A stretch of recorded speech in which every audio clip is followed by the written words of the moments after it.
Bhagavate Vasudevaya.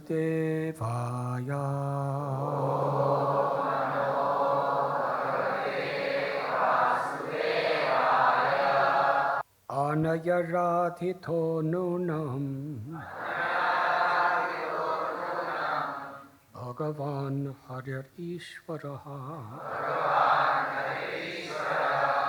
Yanno Vihaya Govinda Purito Yam Annayad Raha. When the gopis began to talk among themselves, they said, "Dear friends, the gopi who has been taken away by Krishna to a secluded place must have worshipped the Lord more than anyone else." Purport by His Divine Grace, A.C. Bhaktivedanta Swami Prabhupada. The name Radha is derived from this verse. Srimad Bhagavatam, Canto 10, Chapter 30, Text 38. From the words Anayaradhita, meaning by her the Lord is worshipped. Sometimes the critics of Srimad Bhagavatam find it difficult to find Radharani's holy name in that book. But the secret is disclosed here in the word Aradhita, from which the name Radha has come. Of course, the name Radharani is directly mentioned in other Puranas. This gopi's worship of Krishna is topmost, and therefore her name is Radha, or the topmost worshipper.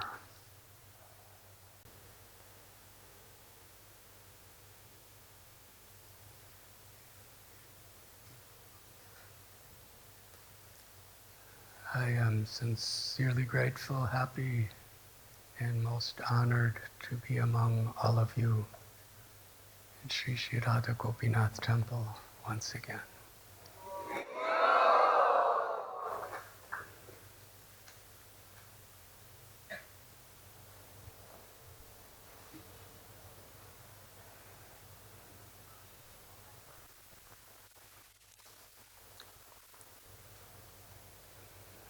This particular incarnation of the Supreme Personality of Godhead in His two forms, in her two forms, Sri Sri Radha Gopinath, has been a shelter to so many of our lives, for most of our lives.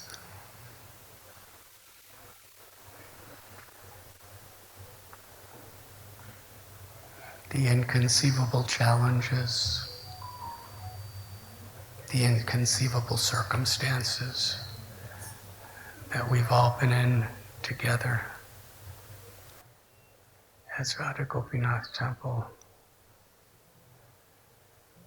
has given us shelter. Through it all, personal tragedies and crises, as well as celebrations and joys, community festivals, happiness, as well as great hardships. Krishna's been with us playing his flute, calling us back to his eternal loving association.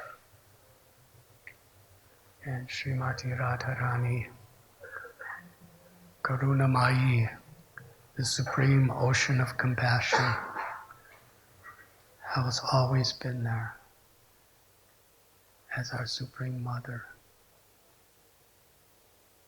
to offer us the greatest treasure of her heart, which is the greatest treasure of Krishna's heart, pure devotional service.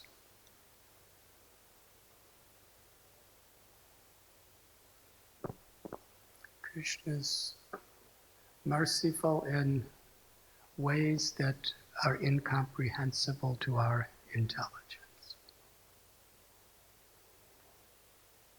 Paritranaya sadhunam vinashaya chaduskritam dharmasyam stapanayataya sambhavami yuge yuge. Krishna incarnates in this world again and again to deliver the pious, to annihilate the miscreants, and to reestablish true Dharma. Could everyone hear?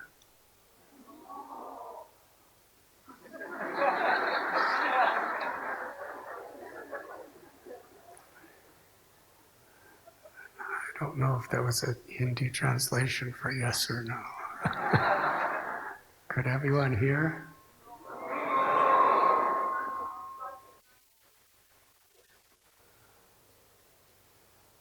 They cannot hear.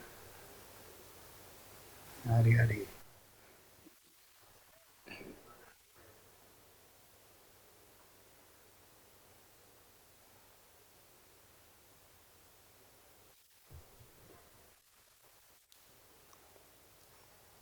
Krishna incarnates and manifests pastimes. And through sound vibration, hearing his pastimes, hearing the words that he teaches, such as Bhagavad Gita, the world can always be in the presence of Krishna. On the absolute level, whatever is connected to Krishna is none different than Krishna. Through sound vibration, Kali Kale Namarupe Krishna Avatar. Krishna has descended in the sound vibration of his holy names. Nam Nam Akari Jahuva Nija Sarva Shaktis Tatrapitan Yamita Smaranenaka. Krishna has invested his power, his strength, his beauty, his sweetness, his supreme glories. Shri Radharani and Krishna are forever present within their names. Jejatamam prapadyante tam stataiva vajana. And Krishna reciprocates. Radha Gopinath make themselves available according to the sincerity, the dedication, and the surrender in which we approach him as we chant the holy names.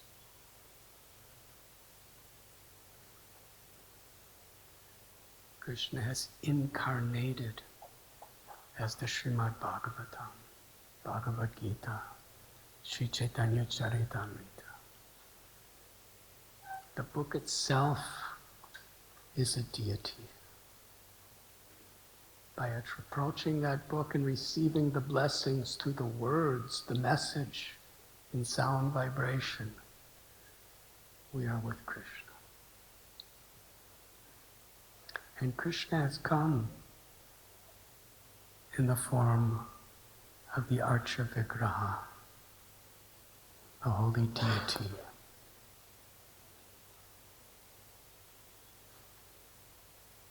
In South India and Vrindavan and other holy places, we find sacred deities that have been on their altars for thousands and thousands of years. In Jaipur, Shri Radha Govinda. Govinda Dev was carved by Krishna's great-grandson, was installed by Krishna's great-grandson, carved by Vishwakarma over 5,000 years ago.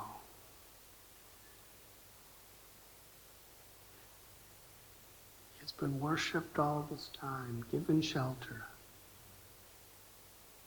And Srila Rupa Goswami, who was Sri Rupa Manjari, one of the most intimate associates of Radharani and Krishna in the spiritual world, descended into this world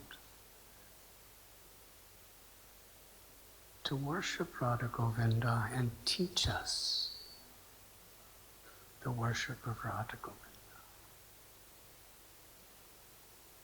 These devotees, they surrendered their body, mind, words, lives to their deities. And Krishna reciprocated.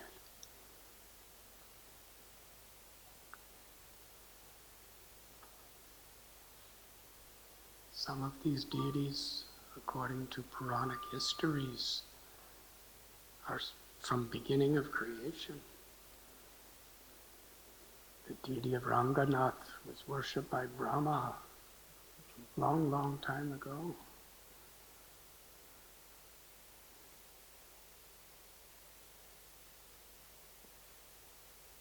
Krishna is standing in these temples, not as a decoration, like people have decorations and statues in their homes, but our greatest acharyas, all of them, they have worshipped deities and taught us how to worship deities. And their deities are still with us to give us shelter. And the greatest way to worship the deities is not only in regulating our lives around what will give the best pleasure and service to the deities, but by hearing about them, Harikatha, by chanting their holy names in bhajan and kirtan, and by serving those they love,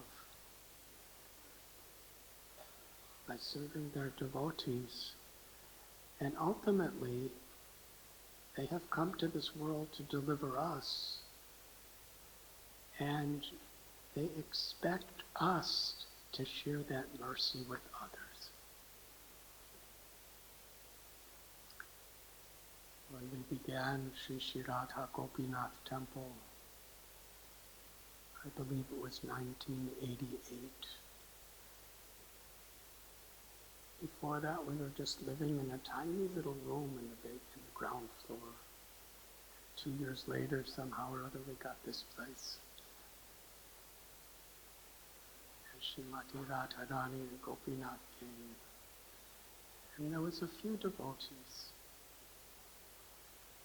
When I used to give class, there was usually 3 or 4 people in the class. And usually only one of them was awake.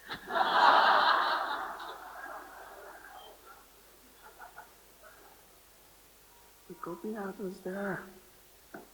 So still we gave class every day.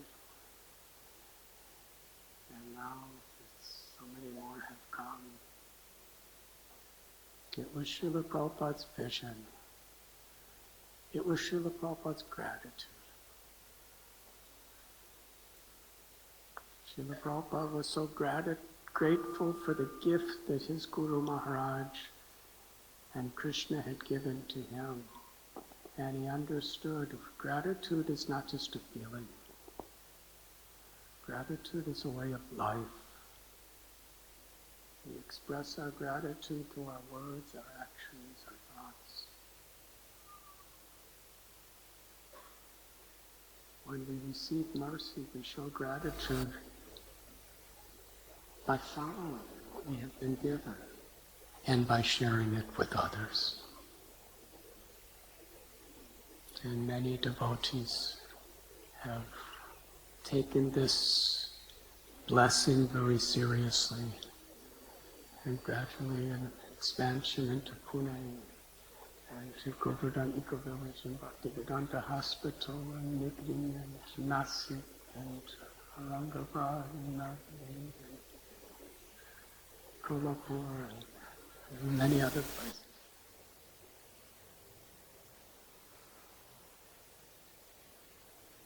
And still, Shri Radha Gopinath playing the flute and blessing us. That is forever.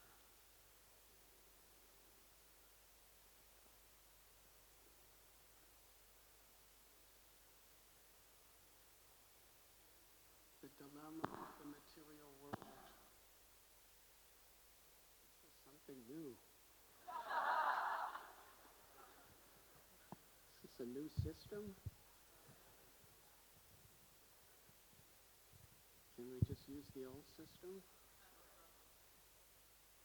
Krishna tells in Gita, Bhoktaram yagya tapasam sarva loka maheshwaram suhritam sarva bhutanam gyatmamam shantim rachiti. We are all looking for peace. We're all looking for happiness. Krishna gives this simple formula. And there's no way around it because it is the truth. That Krishna is the supreme proprietor of everything that exists. He's the supreme controller of all material and spiritual worlds. He's the ever well-wishing friend that is within everyone's heart. And everything needs to be done in relation to Krishna, in the mood of service and devotion to Krishna. Bhakti is the natural reality that is ever existing everywhere.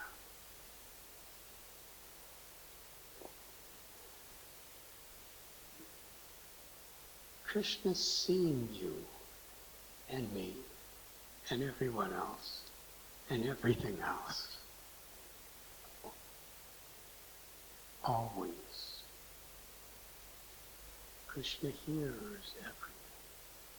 It's within our hearts. Through his energies, he's in everything. And Krishna is always conscious. There is no aspect of Krishna that is unconscious. That consciousness may be covered from our perception. Parasya Shaktir Vivadaiva Shuryate. But Krishna has multifarious energies, and everything that exists are of his energies. And Krishna is the supreme conscious force that is conscious of everything, within everything, outside of everything, and everywhere else. That is God. In Bhagavad Gita, Krishna tells, Aham sarvasya prabhavo matta sarvam pravardate. Iti matva vajante mam buddha bhava samangata. I am the source of all spiritual and material worlds. Everything emanates from me. Real wisdom, Krishna tells, is to engage in his loving service.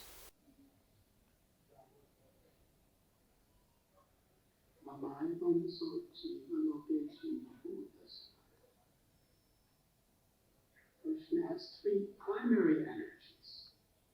The Antaranga Shakti, the internal energy, which comprises the limitless realm of the spiritual world. The Bahiranga Shakti, external energy,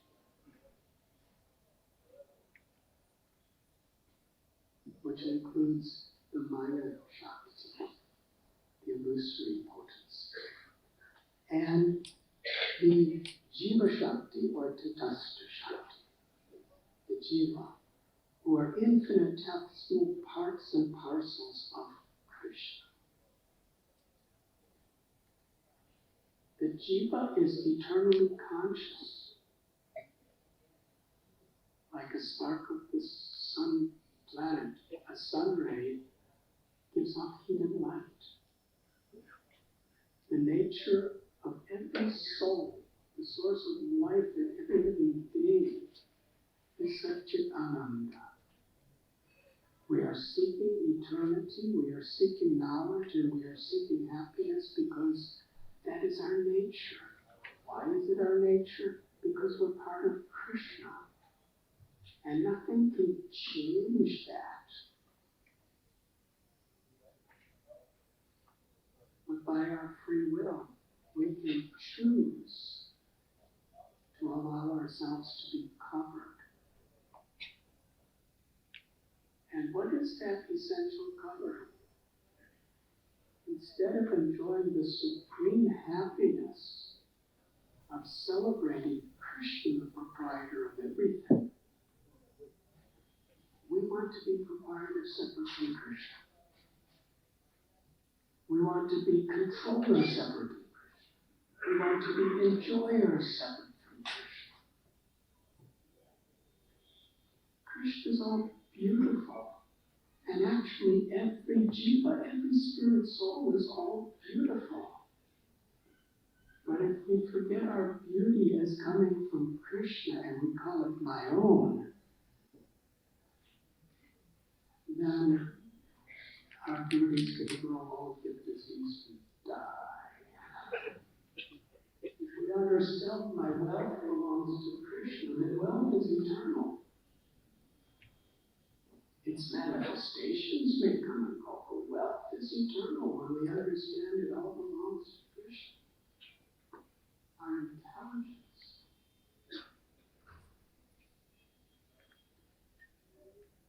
There are so many ways to be disconnected from Krishna by thinking in terms of Janasya Oham Yamaham Nameti. Thinking in terms of I and mine. Forgetting that ultimately everything is Krishna. Krishna is the source of everything.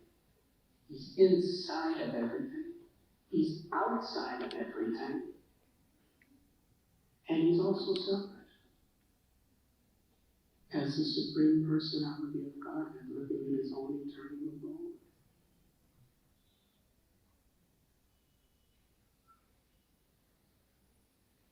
Just think, Krishna incarnated as Narasimha.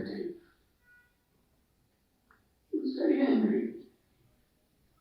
Nobody had ever seen anyone so angry. Hiranyakashipu used to get angry. Hiranyakashipu, when he would get angry, all the demigods would tremble in fear.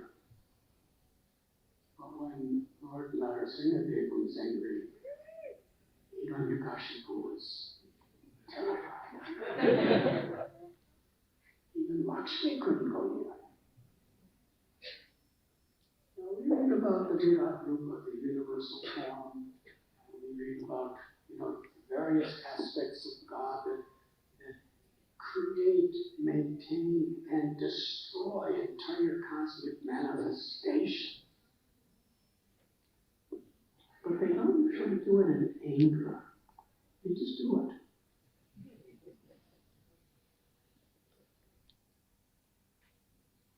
It's, as we make advancement, we understand whatever they do is an act of love and mercy. When we're not so advanced,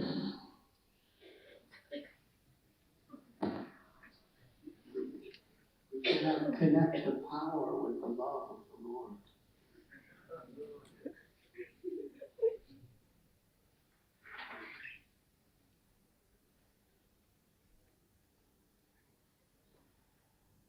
Sringadev was so angry because Brahma was being mistreated. The Lord can destroy all cosmic manifestations just by an inhalation. He doesn't need to be angry. But he manifested that form because he was angry that his devotee was being disrespected.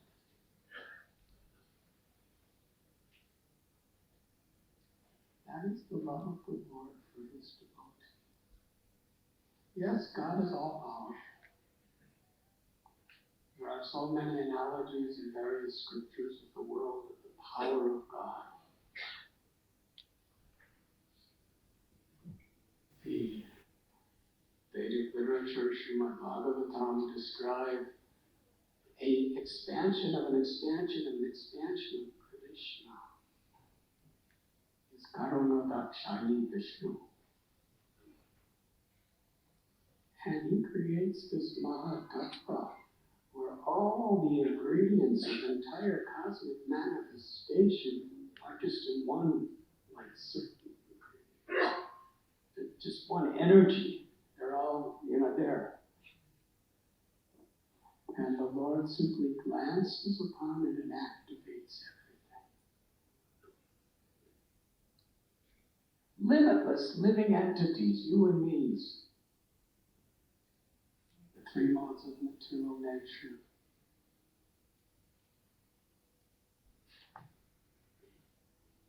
He creates sound and creates the ear, the mechanism to hear sound. And then he creates the process of hearing. That's why we can hear.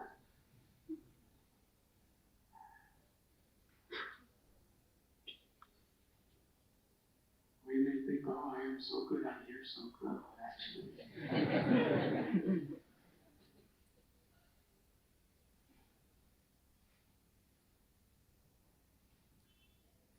Krishna creates taste. He creates the medium of taste. The object of taste, the tongue to taste, and then there's taste. He does everything. What can you see? Krishna creates light. And then he creates the eye to perceive the light. And then he actually creates the experience of sight.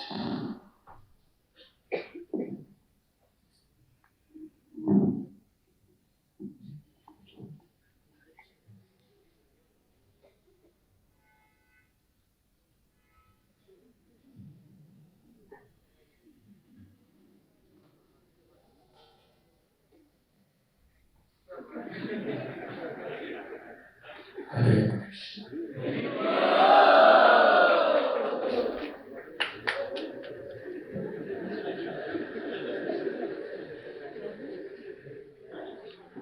Sound. They're making this up. So actually anything that Jivatma perceives, when the Jivatma, the living soul, is living within his body and mind,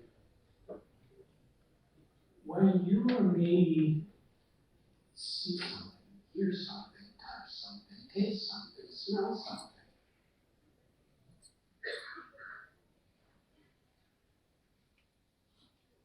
the reality of the experience of sight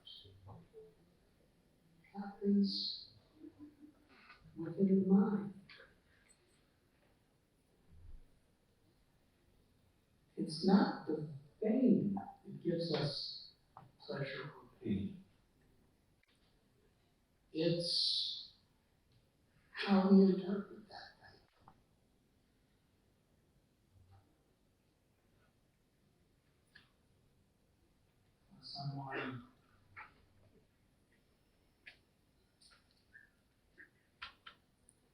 was coming to the temple and see the beautiful deities of Shri Radha Gopinath. And there's nothing more beautiful in all the cosmic manifestation. There really is just absolutely nowhere else to go in the universal creation. If you're seeing Radha Gopinath, that's everything.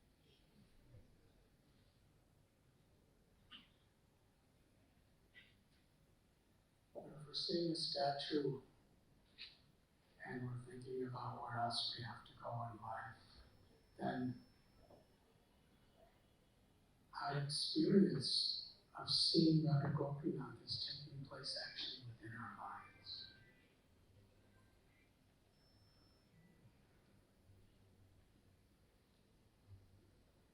So material creation inevitably,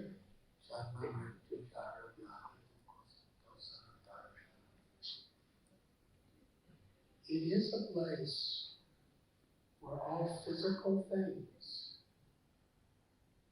are destined to grow old, get diseased, and die. I am the Jiva, I am that part of Krishna, I am the soul. It's not me, I'm the observer. And yoga is the process of training the mind to see from the perspective of the soul, not to see from the perception of being influenced by the things of this world. And in Bhakti Yoga, we see the things in this world in relation to Krishna. And in this way, we are seeing Krishna everywhere. We're reminded of Krishna everywhere. And we have an opportunity to show our love for Krishna in every situation. Hello. Hello. Hello. And Krishna, the Paramatma, is watching the Jivatma, watching everything else. So he is the seer of the seen.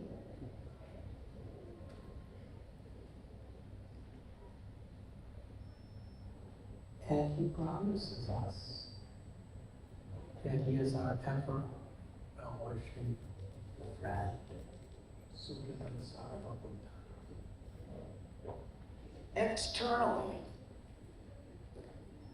Lord Narasimha is roaring with an anger the world has never seen in his wrath toward Hiranyakashipu. As he's tearing him apart with his nail,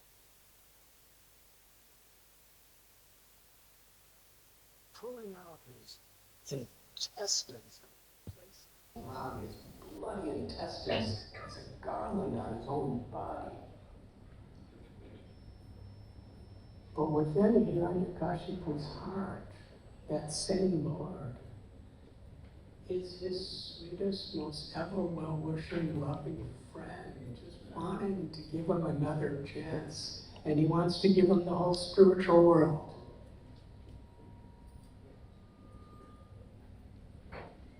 But as the loving friend within, he's doing without what he needs to go through in order to recognize.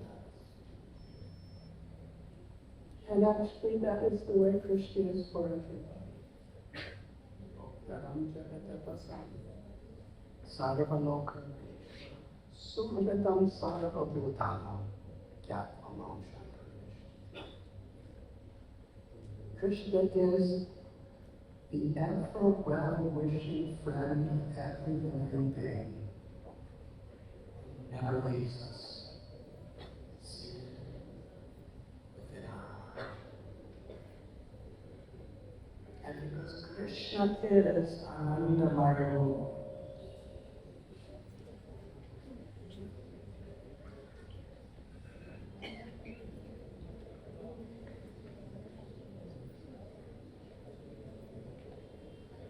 because Krishna, can you hear? Yes. He is Anandamaya Vyasa.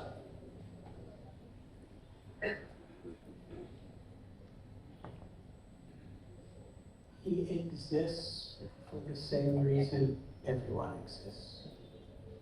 To be happy.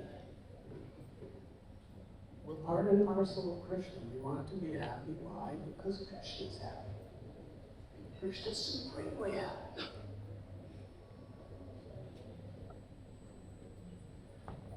And that happiness, in its fullest experience, is in loving relationships. Krishna's Dharma is the all-pervading energy of God that exists everywhere. He's that divine light beyond birth and death, where once attained, there's total peace.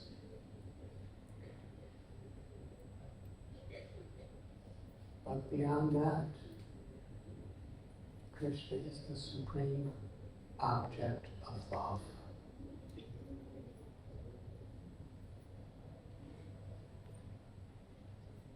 Radha Krishna Pranaya Vikrati. And therefore, in the spiritual world, Krishna, the one supreme absolute truth, the cause of all causes. And we are not speaking in a chronological way. The one absolute truth is forever true. The Bhakti Siddhanta Saraswati Thakur would say Krishna is the predominating moiety and Sri Radharani is the predominated moiety. And moiety, according to my study in the dictionary, it means half. Krishna is the predominating half and Radha is the predominated half. We're speaking of the one absolute truth.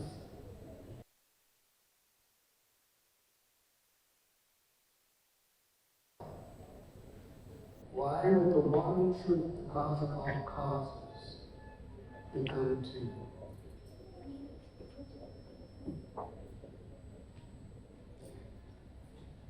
To forever exchange perfect love. And it is for this reason that all part and parcels of Krishna, who are of Intapashta Shakti, it is for this reason that everyone is looking for love. Love is ananda. It is the highest pleasure. So whether we are conscious or not of what we're looking for, we're all looking for pleasure. But due to our free will and the various ways we try to find pleasure in this material world, and try to protect ourselves from those things that endanger our pleasure, we become incriminated in the laws of karma and the three modes of material nature. It's ghastly sometimes to conceive of ways people try to find pleasure in this world.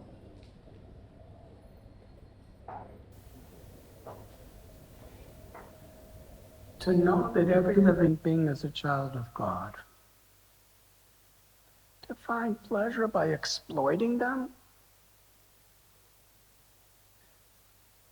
that is in the mode of, depending on the degree, passion or ignorance.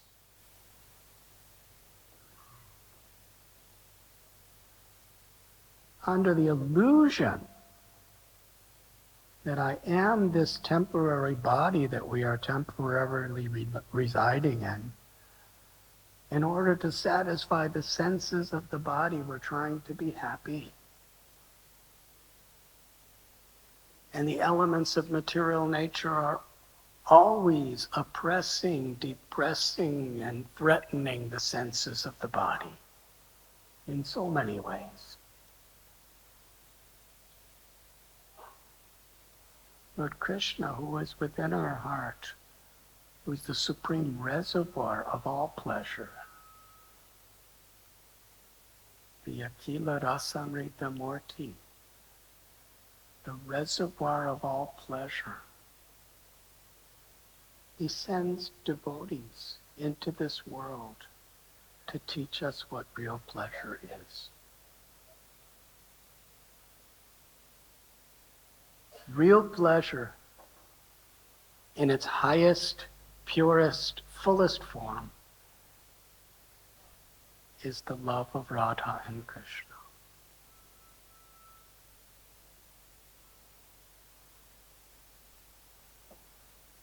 The nature of that, Jiva Goswami describes, must be understood to be transcendent to all material considerations.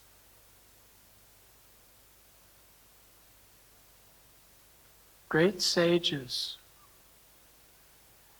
throughout the ages, they have renounced sexual pleasures. They've renounced owning of properties. They have renounced all the pleasures of this world, even willing to put themselves in the most dangerous situations.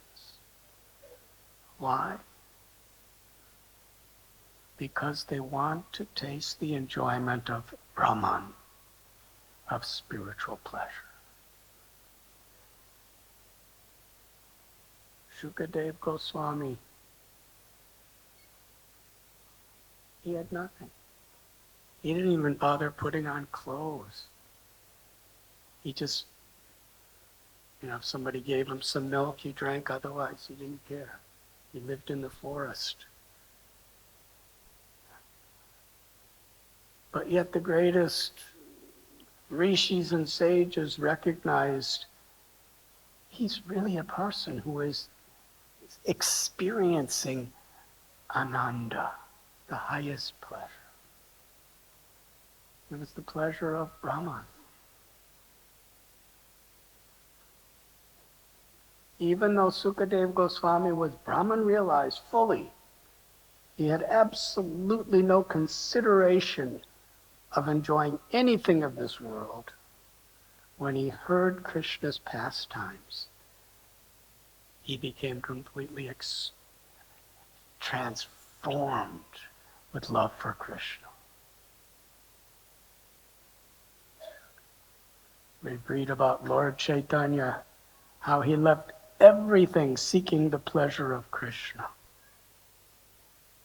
The 6 Goswamis, from living in beautiful mansions in Ramakeli, they were living on the ground under trees in Sri Vrindavan town. So Jiva Goswami tells the greatest rishis, the greatest sages, they renounced everything of the world to taste the experience of Brahman. Krishna is Para-Brahman. He's the supreme Brahman. Would he want to enjoy anything of this world? His enjoyment is in his Hladini Shakti. His fullmost enjoyment is in himself, in his manifested form, eternally manifested form, as his pleasure potency, Sri Radha.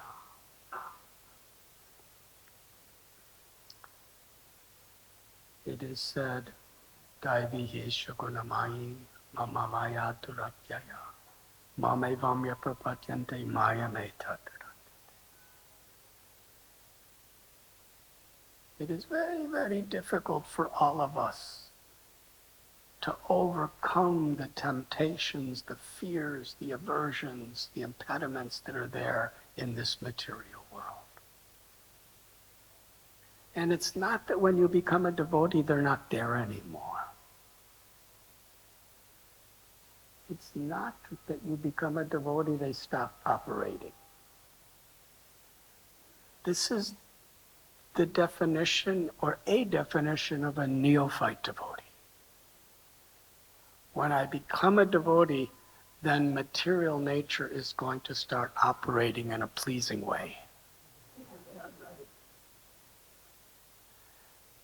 But if you're a devotee or not devotee, material nature is going to act the way it's going to act. And it's not always going to be pleasing.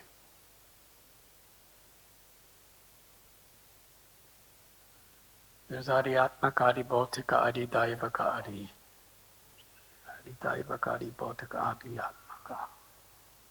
These threefold miseries are there everywhere.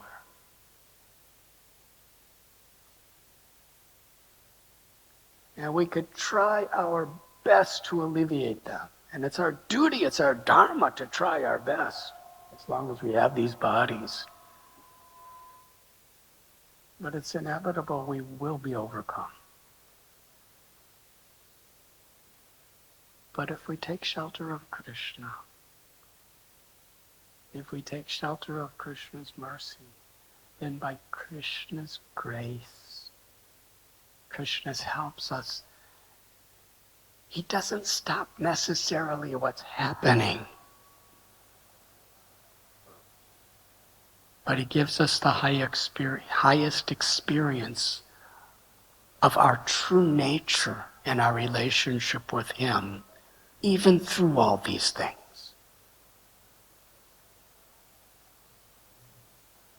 Sometimes we hear the story of Draupadi when she was being stripped naked by Dushasana.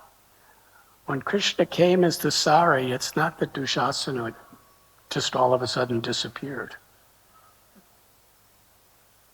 He was still pulling. He was pulling even harder than he was before when Krishna was there. But Draupadi was feeling shelter in Krishna.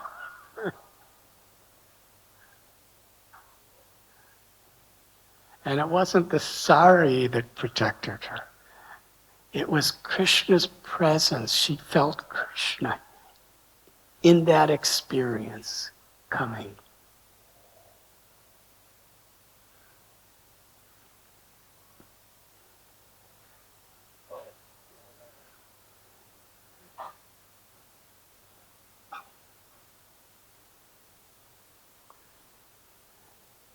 So it is this love for Krishna, which is the supreme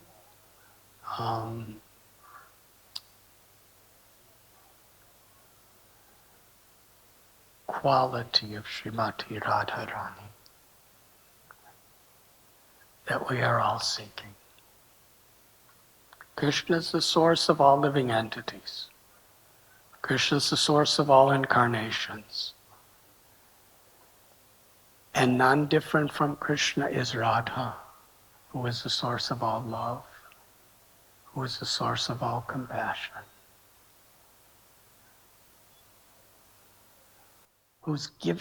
Krishna is giving everyone happiness, and Radharani is giving Krishna happiness.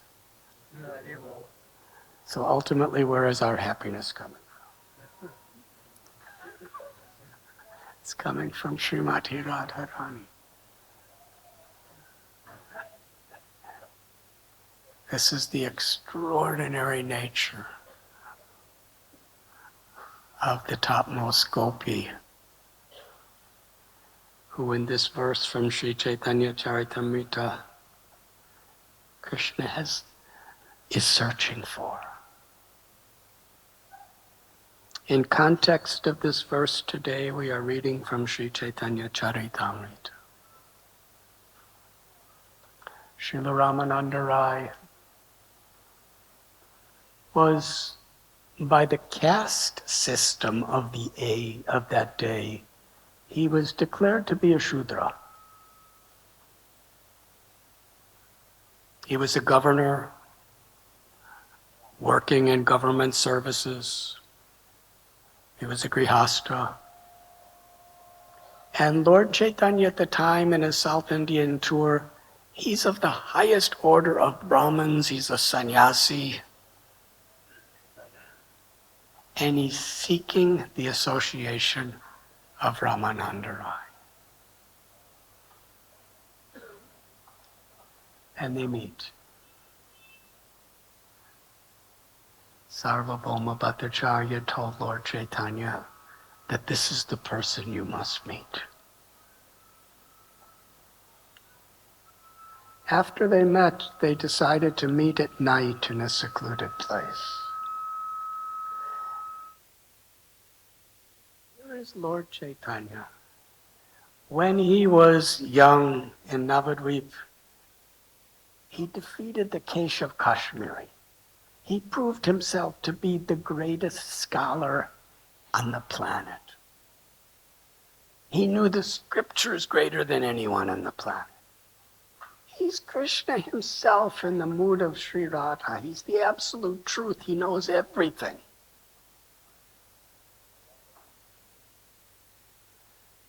But yet, the all-knowing Lord, not just artificially, but it's the nature of the Lord's all-attractive personality.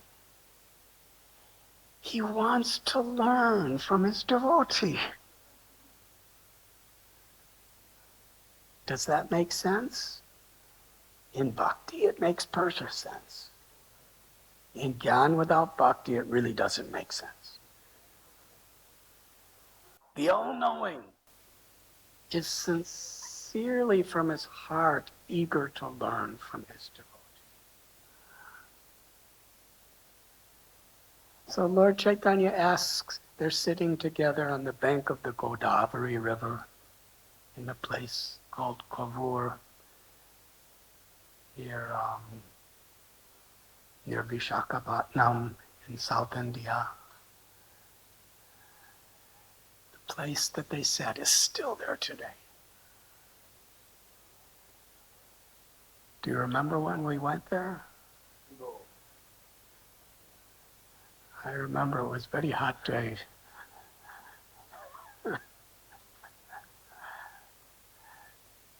And Lord Chaitanya is asking Ramananda Rai, please, I've come here for my own purification. Please tell me, recite from the Holy Scriptures, what is the ultimate perfection of life?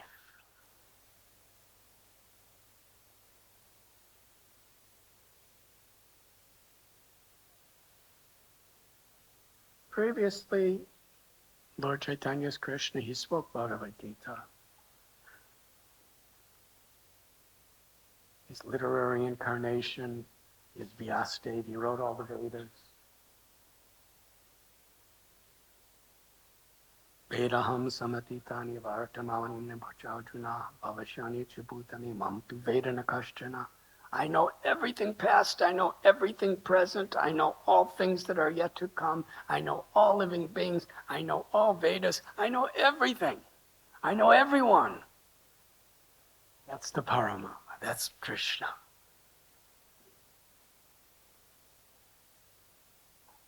And yet he's inquiring from Ramananda Rai, what is the ultimate goal of life?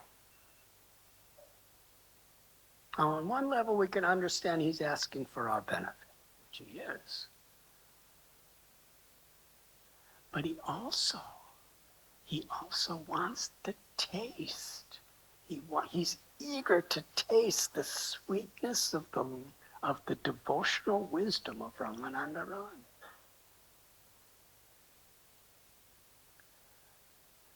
Ramananda Rai leads us through the various levels of knowledge and how to achieve it. He said, by following one's duties for the pleasure of Krishna in the Varnashram system, one can become Krishna conscious. That sounds good, doesn't it? So many people are talking about varnashram these days. Following our varna, following our dharma for the pleasure of Krishna will bring about the ultimate goal of life. Lord Chaitanya said, that is external. Tell me something more.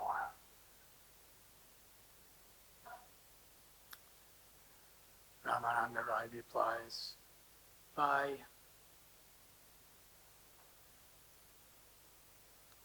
offering the results of our action for the pleasure of Krishna, we will achieve the ultimate. We will achieve the essence of perfection, he says. And he quotes the Bhagavad Gita verse, Yat karoshi yad ashnashi yat johoshi datasya yat tapasasi konti tat kurushuma. All that you eat, all that you do, all that you give away, all that you know, everything should be done as an offering to me. How many of us are on that level now?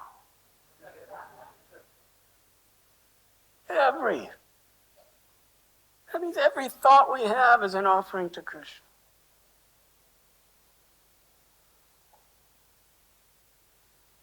That is the essence of perfection. Lord Chaitanya said, that is external. Tell me something.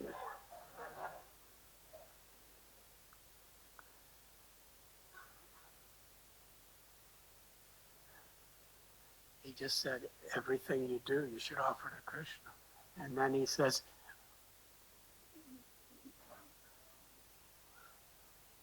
when we renounce everything, when we renounce our duties for the pleasure of Krishna, that is the essence of it. Sarva dharman parityajya mamekam sharanam braja aham tvam sarva papebhyo mokshayishami masaja.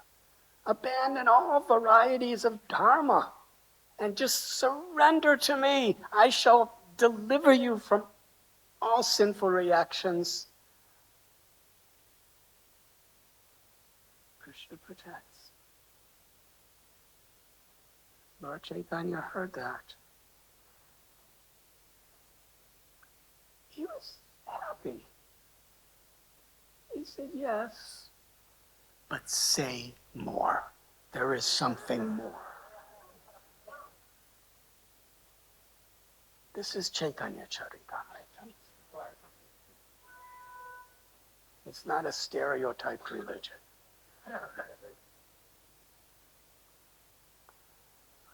Ramananda Rai describes Jnana Mishra Bhakti. Devotional service based on deep knowledge, mixed with profound knowledge, is the essence of perfection. Brahmabhuta prasanatma nasochati nakangshati samasarvesha bhuteshu mad bhaktim labhate param. One who is on this state that he's describing now, the Brahmabhuta, he is prasanatma. He's happy. He's joyful. He doesn't hanker for anything we don't have. We don't lament for anything.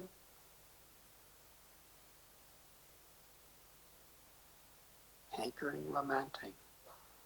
We want what we don't have. We lament for what is lost. And somewhere in the middle we enjoy it. But even that joy and enjoyment there's always insecurity and fear and hollowness.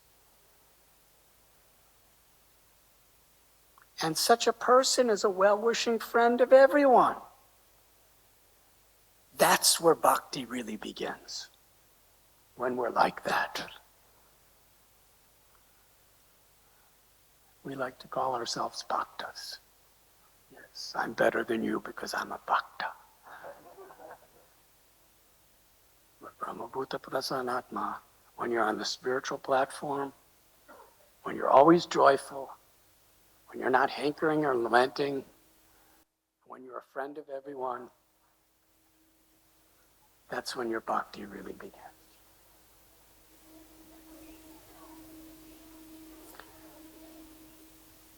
Oh, Sri Chaitanya Mahaprabhu, they're sitting there, the river is flowing, the moon is glistening. Lord Chaitanya says, that is Baya, that is external. Please tell me something more. And then he describes Jnana Sunya Bhakti, or Shuddha Bhakti, pure devotional service. That is free devotional service when we're absorbed in serving the Supreme Personality of Godhead without the desire for improvements in this world and without the desire even from liberation from the sufferings of this world. Simply for the pleasure of Krishna. Savaibong sang paro dharmo yato bhaktirat hoksajay hoitaki apratihataya yatma suprasidati. Pure Dharma, the goal of life, is unmotivated, uninterrupted, loving service to the Lord. Sri Chaitanya Mahaprabhu was very happy. He says, this is certainly true, but tell me something more.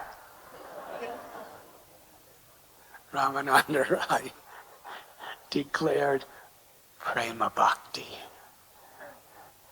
ecstatic love, love that is connected with the ecstasy of the soul and which is experiencing the ecstasy of Krishna.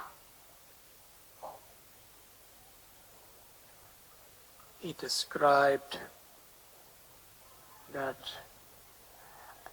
as a devotee experiences this prema, there is lolyam. There's the deep, deep eagerness to hear and chant and be connected with the love of Krishna.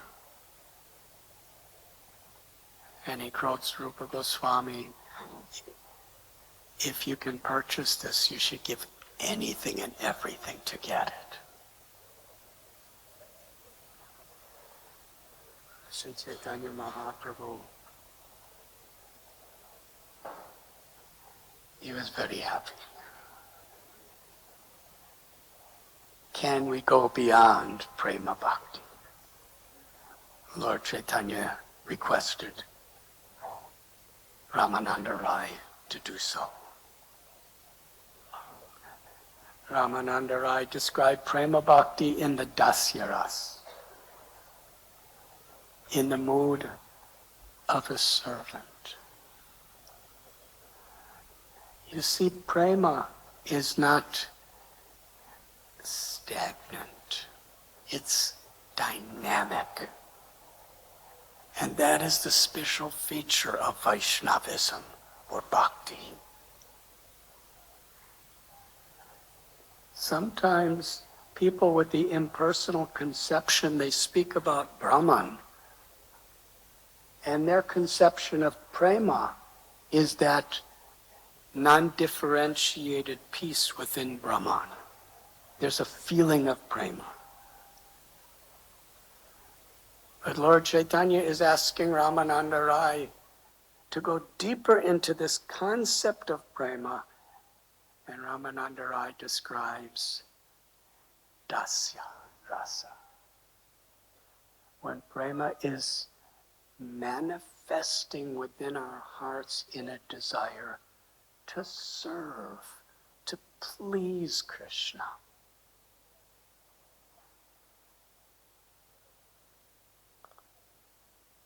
An example is given in Nectar of Devotion. I believe it was Daruka. He was fanning Krishna with the chamara, and there were so many tears of ecstatic love in his eyes. He was praying for that ecstasy of love to go away, because it was interfering his service. His feelings of ecstasy, if they're interfering with my giving Krishna happiness, that's dasya rasa. Lord Chaitanya asked Ramananda Rai to go deeper. He described sakya rasa, to be a friend of Krishna, an equal, to play, to wrestle, to joke.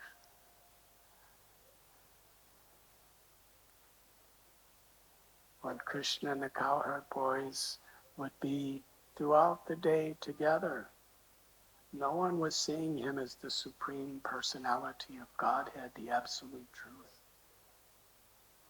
The cowherd boys were just seeing Krishna as their most beloved friend. They wanted to protect him. They wanted to make him happy. Sometimes when they would wrestle, Krishna would lose. How does Krishna lose? In one sense, we can say Krishna, by his own sweet will, he lost, because ultimately he's all powerful. That's true. But then again, Krishna is overpowered by the love of his devotees. That is his sweet will.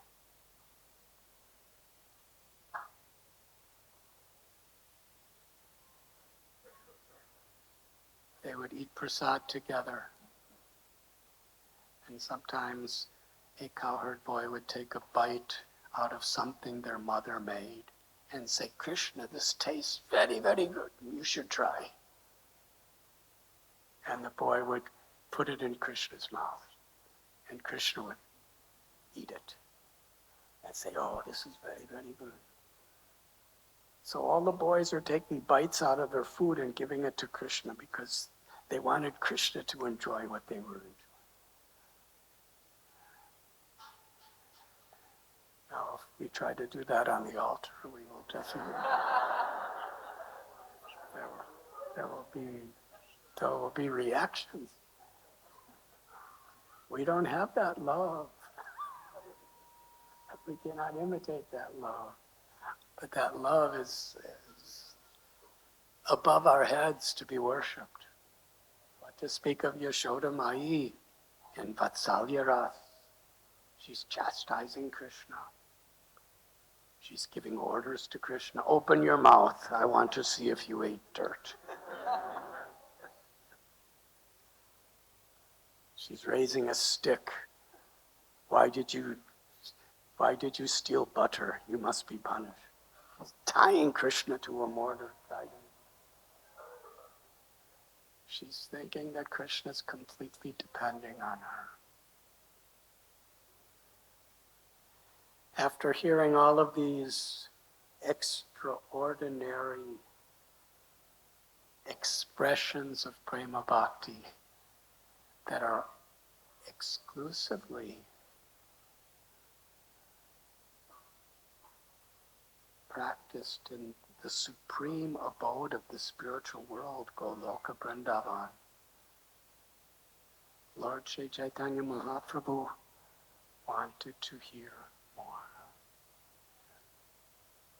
And Sri Ramananda Rai describes Madhurya Rasa,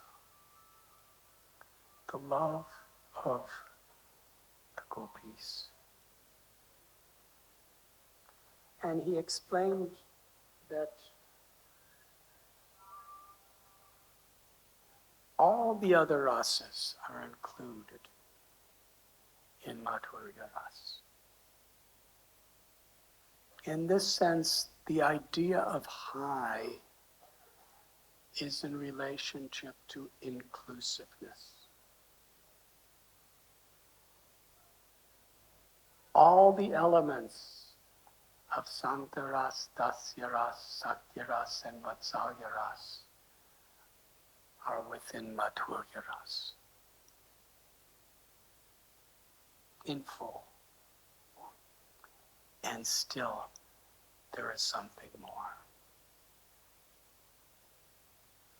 The gopis, the female associates of Srimati Radharani, are the practitioners of Madhurya Ras.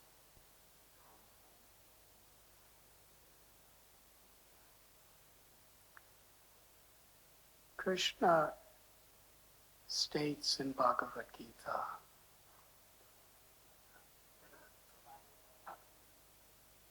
an absolute truth. Yeyatamam papakyante tamstadaiva bhajanyaham mama vartmani vartante manushya bharata sarvasha. As you surrender to me, I will proportionately reciprocate with you and reveal myself to you. That is a principle. When we're chanting the holy names, when we're coming before the deities, when we're dealing with each other as Vaishnavas, knowing that Krishna within the heart of that devotee who loves that devotee is going to reciprocate with how we approach him through that devotee.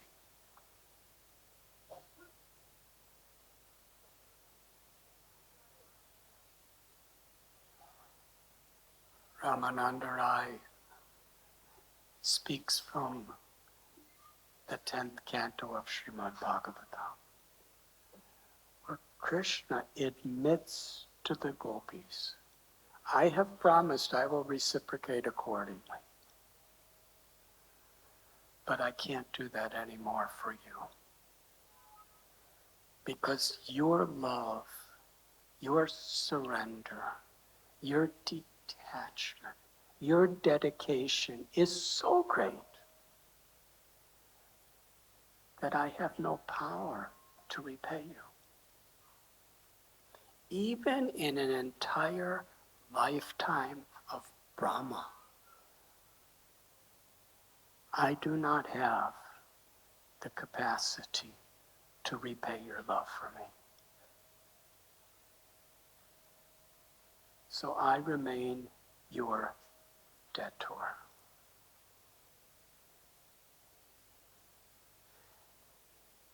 Krishna's not just saying this. He means this. That is God.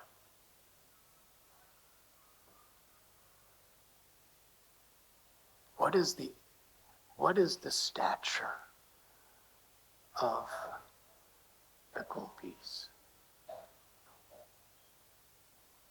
The greatest acharyas, the greatest renunciates, the greatest knowers of the truth, they understand that the all-inclusive highest realm of spiritual realization and divine love is within the hearts of the gopis. They control Krishna.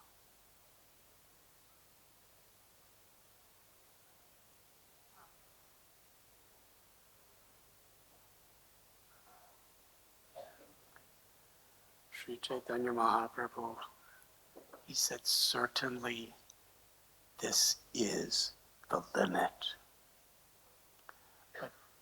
But please be merciful and try to tell us something more. And thus begins our class today. The topmost of all the gopis is Srimati Radharani. And then he quotes this verse. Anayaratito nunam Bhagavan Hare Ishvara Yanno Vihaya Govinda Rito Yam Anayad Raha. When the gopis began to talk among themselves, they said, "Dear friends, the gopi who has been taken away by Krishna to a secluded place must have worshipped the Lord more than anyone else among thousands and thousands of such gopis, each one of them practicing the highest level of renunciation in pure ecstatic love." The gopis would decorate themselves to make Krishna happy. They would put oils and perfumes and ornaments on their bodies only to make Krishna happy. They would smile, they would sing, they would dance only to make Krishna happy. Their everything was for Krishna's happiness. Even though they were simple gopis, they weren't great kings organizing armies, conquering lands. They didn't have huge amounts of wealth, giving massive donations. All those things are good if they're done for Krishna. But the gopis were milking cows and singing and dancing. But yet there was nothing more priceless for Krishna, because Krishna sees the quality of the love in which we do it.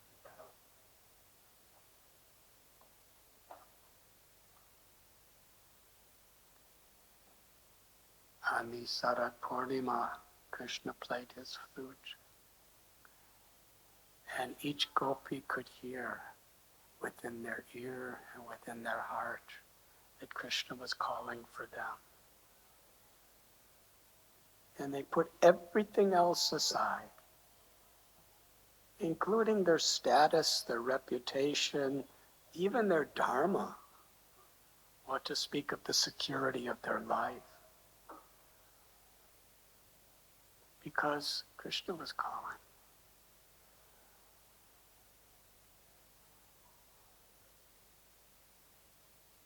And when they all came, Krishna told them to all go home. And they cried because they knew Krishna wanted to enjoy with them. And there was the rasa dance. Krishna was between each gopi, and each gopi was thinking Krishna was with them. But simultaneously, Krishna was alone with Sri Radharani. But for the pleasure of Krishna, Sri Radha left the Rasa Lila mandala.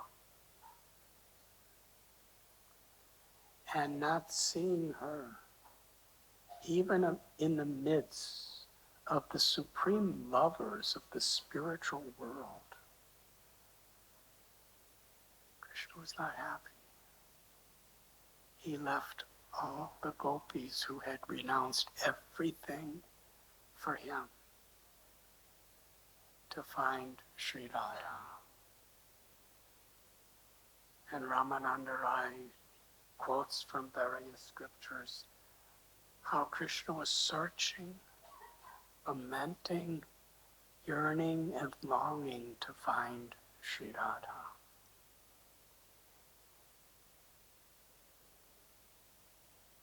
And all the other gopis were looking, where is Krishna? They were seeking everywhere, following his footprints. And here they saw the footprint of that gopi, Srimati Radharani, who is, her love is topmost. She pleases Krishna above and beyond everything and everyone. So this is the standard of value in the spiritual world. To what degree we please Krishna. And actually that should be the value of every devotee's life. It's not just the quantity of what we have or what we give. The real value is how much is this actually pleasing Krishna.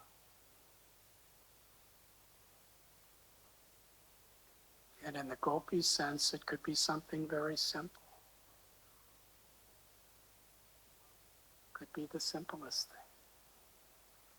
Because actually there's no material qualification or disqualification in bhakti. It's simply based on the sincerity of our heart, of our intent to please Krishna, to put Krishna in the center.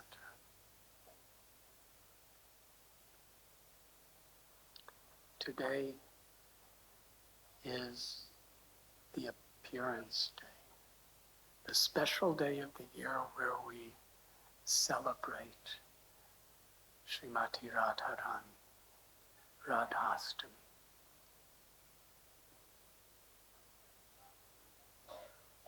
At her birthplace in Vrindavan, it is called Radhal or Mukhya Radhali. At her birth site, the great grandson of Lord Sri Krishna, Vajranath, installed the deities of Lalali Lal. Lalali is Radha, who is the most beautiful girl, and Krishna Lal, Lala, is the most beautiful son. And there are various descriptions in different days of Brahma or Kalpas of the birth of Sri Radha. I will speak one. In the Garga Samhita, it is described that a very, very great Deva sage named Suchandra and his wife Kalavati, they were actually expansions of the original mother and father of Radharani, Prishabhanu and Kirtida. They performed 10,000 years of tapasya. They would only eat the dry leaves that fell from trees.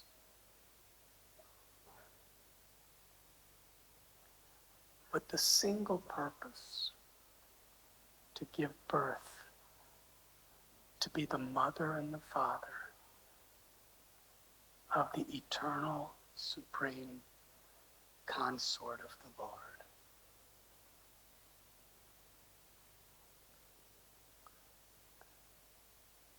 Lord Brahma bestowed that benediction upon them. Suchandra became Prishabhanu, Kalavati became Kirtida. Prishabhanu Maharaj in 1968 in Montreal, Srila Prabhupada tells the story that he was plowing a field and from under the ground Srimati Radharani appeared.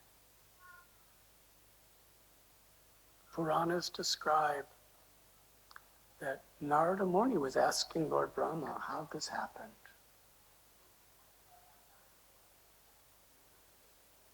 That Lord Brahma tells that Prishabhanu and Kirtida, they had no children. For many years, they wanted this daughter. They descended from the spiritual world of Goloka especially to bring Sri Radharani into the world and to love her and serve her as mother and father. So Brishabhanu Maharaj was performing a yajna, a special yajna with Brahmins, where they would do all the rituals for the purpose of attracting the supreme Vladini Shakti of the Lord to be his daughter. He had a golden plow. As he was plowing, the plow was turning over the earth. Under the plow, as the earth opened up and turned over, most beautiful baby girl came out from Mother Earth. Her complexion was resplendent gold.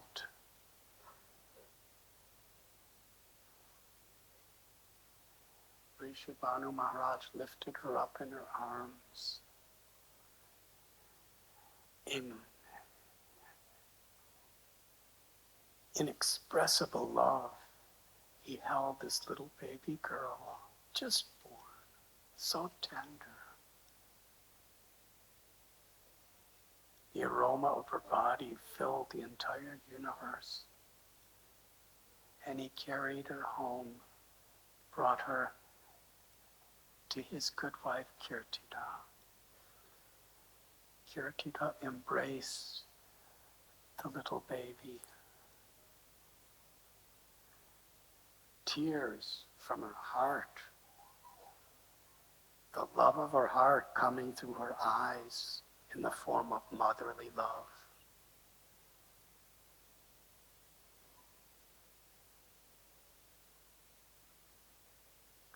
As the days passed, little Radha, she would not open her eyes, nor would she acknowledge any sound or make a sound.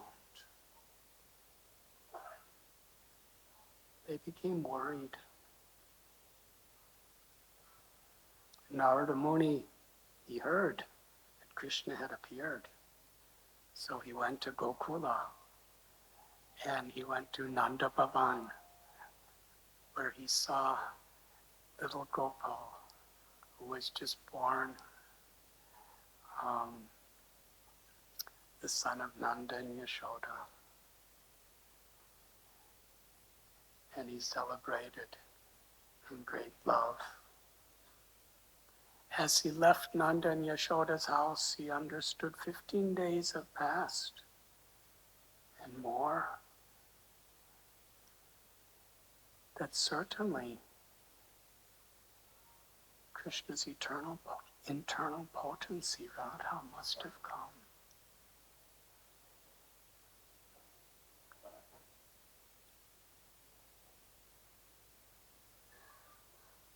Lord Brahma told Narada Muni, while he's explaining this story, that the demigods, along with Mother Earth in the form of a cow, they went with Brahma to the shore of the ocean of milk. And they prayed. They prayed that arrogant rulers are exploiting the people of the world and exploiting the resources of material nature. And Krishna promised he would appear. In Goloka Vrindavan, Krishna told Srimati Radharani that I am going to incarnate on the earth. Please come with me. Srimati Radharani, she agreed. She said, we will find our real happiness if you bring Govardhan Hill, the river Yamuna, and the forest of Vrindavan, Krishna responded, they are already there waiting for us. So in this way, Srimati Radharani, she was born coming out of Mother Earth. It's very interesting because Sita also was born when Janaka Maharaj was plowing the earth.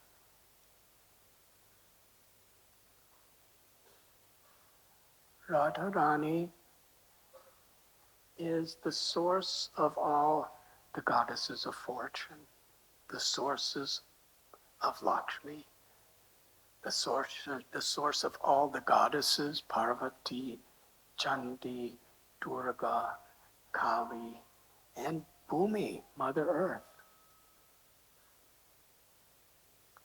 As Mother Earth, Bhumi Devi, she is supplying literally everything to all those who are living on her planet, including us.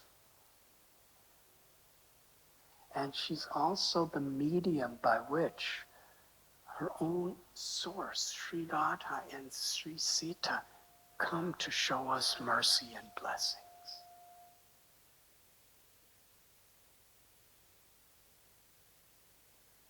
To live with respect and in harmony with the environment of Mother Earth is not just something we do to make the world a better place for the next generation.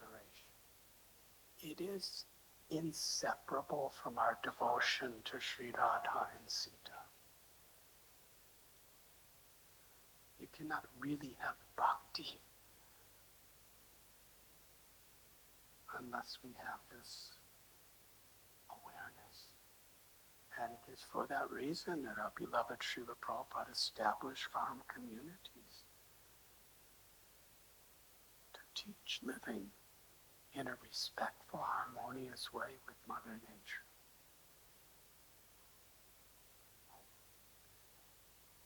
So Narada Muni was searching all around Vrindavan, looking for Srimati Radharani.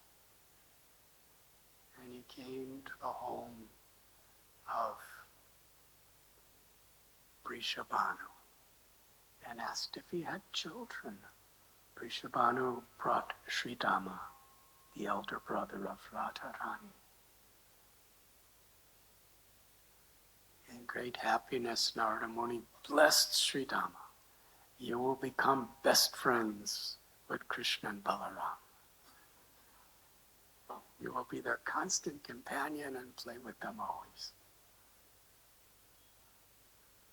And then Vrishabhanu said, we have a child, we have a little daughter, a baby daughter, but she doesn't open up her eyes or acknowledge any sounds. Please bless her. Narada Muni went into a room with Srimati Radharani. He saw a little infant baby girl laying on her little bed. And he saw the beautiful goddess of his heart. Narada Muni, he had met Sita, Lakshmi, Ramba, Parvati, Urvasi. He had met the most beautiful goddesses throughout history. But no beauty compared with this little infant baby that was laying on the bed. And he understood that she was Krishna's eternal consort from the spiritual world. And in his heart he prayed to see that form of Sri Radharani where she gives the most pleasure to Krishna. And Sri Radha manifested her swarup of Kishori Radha, where she was 14 years old, and Her sakis surrounded her, fully dressed in beautiful garments. Srimati Radharani gave this darshan to Narada Muni and blessed him. He considered it the ultimate fortune. He never experienced happiness like this ever. Narada Muni was born at the beginning of creation from Lord Brahma. He plays his veena, he travels around, he's met every incarnation, goes wherever he wants to go. But never has he experienced such happiness as receiving the blessing of Srimati Radharani. And then she becomes a little baby again. And Narada Muni he can't say anything. He's stunned in Anand, stunned in Anand. And Prishabhanu Maharaj and Sridhama and Kirtida, they are asking, Narada, what happened? What's wrong? And he said, everything is fine. He said, I think you should have a festival to invite people to celebrate her birth. And then he left playing his veena. Purnamasi, the guru of Vrindavan, who was a disciple of Narada Muni, upon seeing Srimati Radharani, the little baby, and how she wouldn't open her eyes, Purnamasi said, have a festival to celebrate her birth and invite Nanda, Yashoda, and their newborn son, Krishna. So they did this. Yashoda Mai and Kirtida were very, very best friends, as were Prishabhanu Maharaj and Nanda Maharaj. So when Nanda, Yashoda, and Krishna was a little tiny baby, only a couple weeks old. Yashoda Mai carried him, and they came to Raval, and they met Prishabhanu, and they all saw the little baby Sri Radharani and marveled over her beauty and her grace. And as the parents were talking, Krishna crawled off Yashoda Mai's lap and crawled to the little cradle where Srimati Radharani was laying. And he reached up, and Krishna, he put his face right in front of Radha's face and touched her. At that moment, Srimati Radharani's, for the first time ever, her eyes opened.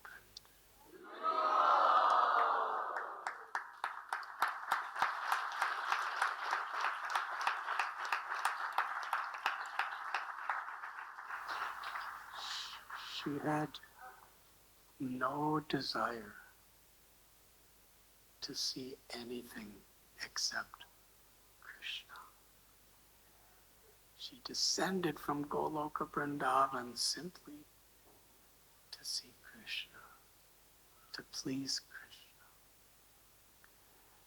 Krishna. Radharani stared into Krishna's eyes. Krishna stared into Sri Radharani's eyes. And in this incarnation, this was their first meeting. And in glancing in each other's eyes, their ecstatic love manifested between them.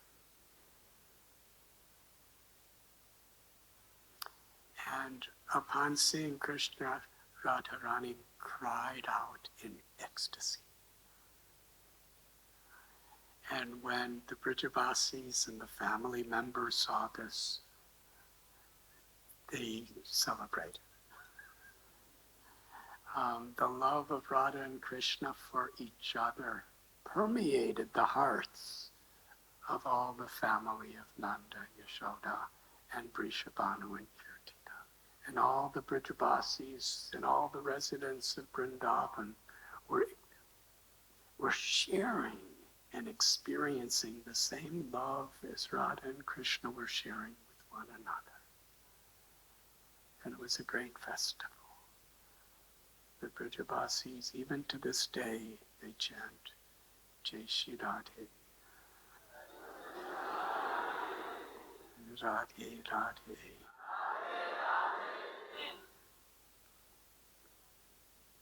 After 7 months, it was the time of the Anaprashna. And in Raval, they were performing a ceremony where they took paramana, or sweet rice, and they had very qualified Brahmins performing a whole yajna with many various procedures and rituals to infuse the paramana with blessings before offering it to Srimati Radharani. So Kirtida is sitting beside Yashoda Mai. Little baby Radharani, who's 7 months old now, is sitting on her lap. And next to Kirtida, Yashoda Mai is sitting with Krishna on her lap.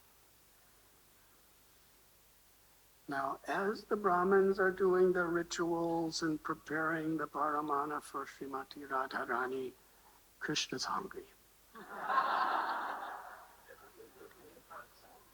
So Yashoda Mai has Krishna's own little bowl of sweet rice, and she's feeding him on her lap. And Srimati Radharani, very sweetly, without anybody really seeing, she reached over, she put her hand in the pot that Yashoda was feeding Krishna from, and she snatched some of Krishna's paramana, that was his Mahaprasad, and she ate that.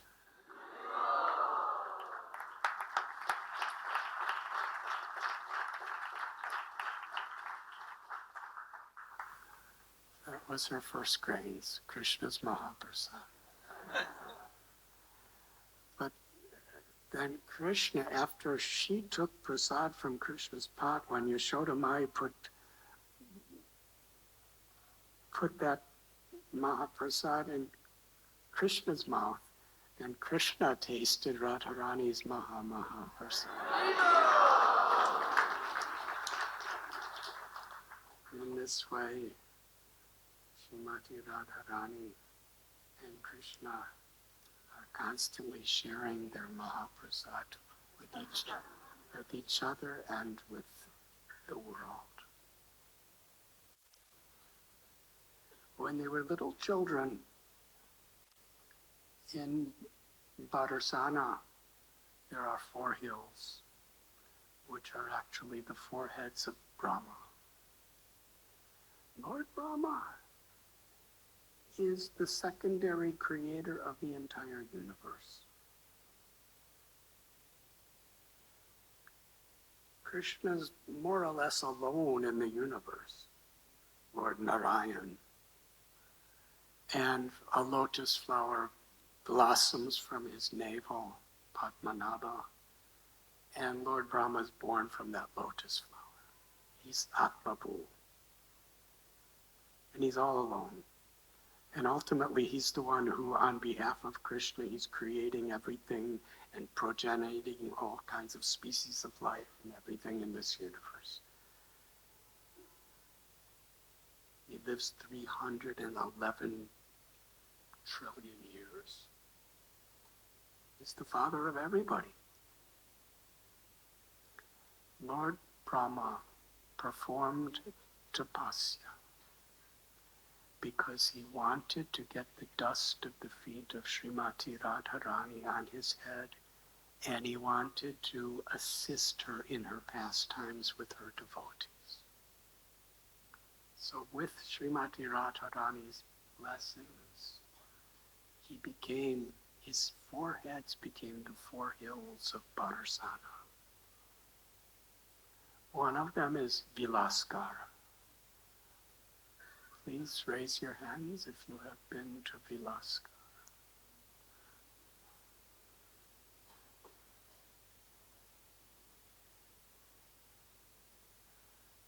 There's Bangar, Dangar, Mangar, and Vilaska.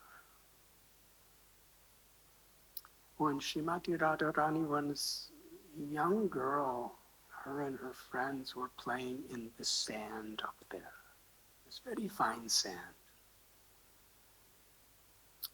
And they were playing so many simple pastimes.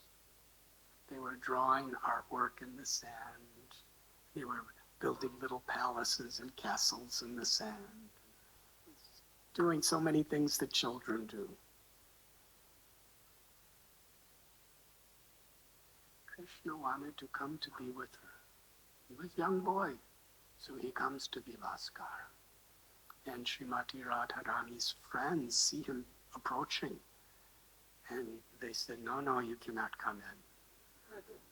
Because Radharani's playing and we're all playing with her and there's no place for you. So they would not allow her in. Now Krishna is the supreme controller of all controllers.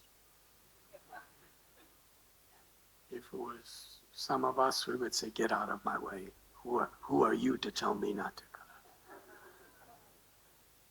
Krishna humbled himself. If the gopis are telling me I can't come in, then I won't come in. But he wanted so much to be with his little Radharani that instead of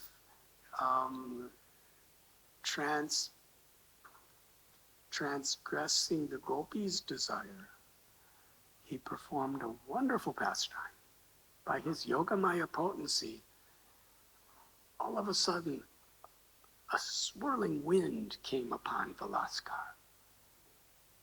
And the swirling wind made all the sand and the dust go into the air. And nobody could see anything. Nobody could see anyone. All the sakis, the gopis, they had to put their hands over their eyes because there was so much dust. But where Radharani was, there was no dust, nothing.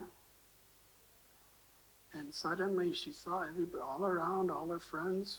There was dust everywhere. Nobody could see anything. And she felt that she was in Krishna's embrace. And she turned to him and there was Krishna. And they were together. It was like a bubble where Radha and Krishna were sitting. They were just little children playing. They were playing together and talking together. It was like a bubble where there was no dust, no sand. But the whole rest of the hill was a sandstorm where nobody could see anything. And in this way, they enjoyed their wonderful pastimes in Vilaskar. And then the sandstorm ended and everybody could see and the gopis opened their eyes and Krishna was nowhere to be seen.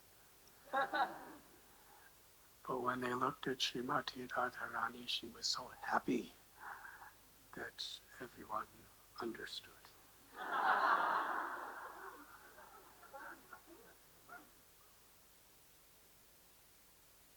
Such simple pastimes in the dust and the sand. You know, we need so many facilities to try to be happy. We need gadgets. We need cell phones and computers and houses. And we need so many things, and however much we get, we always need something better and something newer and something, nothing ever lasts. And as far as giving us satisfaction, and we're trying to get so many things to be happy. But in Vrindavan, they had dust, they had sand, and they had each other, and they were completely happy. This is bhakti. There's another place close to Bilaskar is Dangar. How many have you been?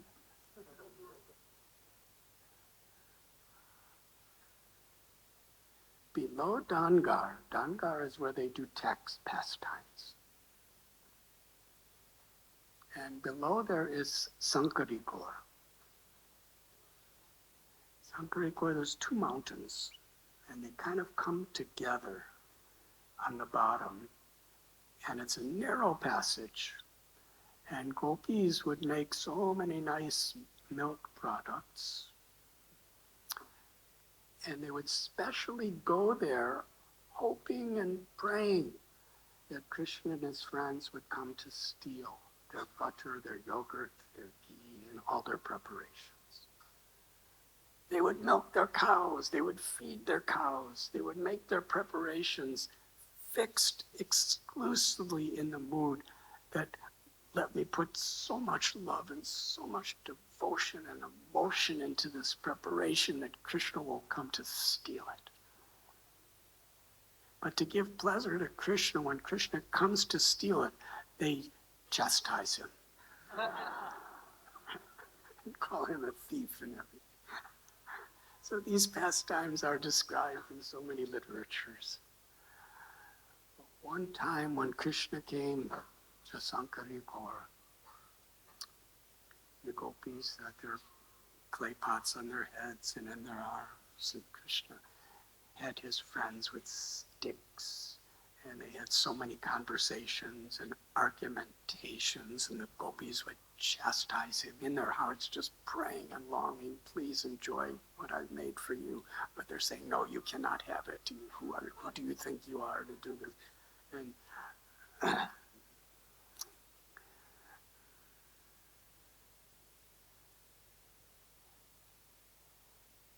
finally, Krishna, with his stick, he would knock the bowls off their heads, and he and his friends would steal everything and take it. So one time, the gopis wanted to get revenge. So Srimati Radharani and gopis, they were hiding in the bushes. And they had just a few gopis who were decoys. They had pots on their heads, and they were passing. The others were hiding. When Krishna and his friends came to tax these few gopis who had the pots on their heads, who were apparently passing through Sankarikor, all the other gopis came out of the forest and captured Krishna and his friends. They tied them up. They took their hair and tied them to the rocks. And one time, the gopis, they dressed Krishna as a gopi. They put a sari on Krishna. They put kajal, mascaras on Krishna.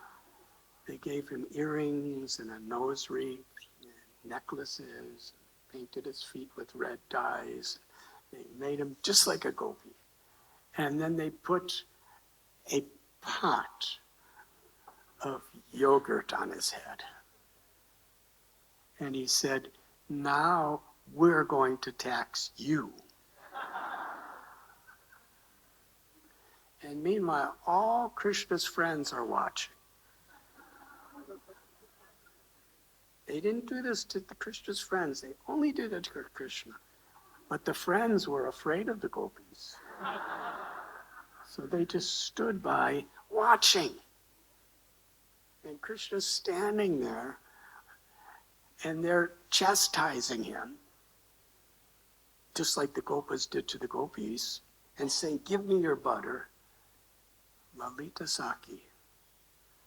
Sri Radharani's, like her guru and closest associate, Lalita Saki, was standing on a hill close by. This is a good story. Lalita Saki took a rock and threw it at the pot on Krishna's head. It cracked it, and all the yogurt fell upon Krishna. His whole face was covered with yogurt. All his clothes were covered with yogurt. He was soaked with runny, liquid yogurt. And the gopis were all laughing at him.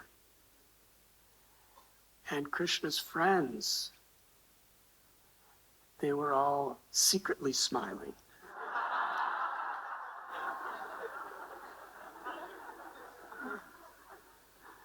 And Krishna was in a totally embarrassed state. On Janmashtami, Radhashtami, soon we'll be having Abhishekam, where we cover Krishna's body with yogurt. Well, you'll get a darshan of this pastime.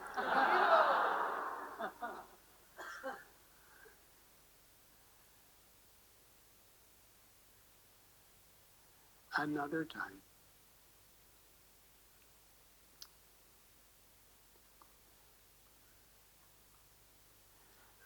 Radharani and her gopis, they captured Krishna, and they said, when he was trying to tax them, he said, we want to tax you.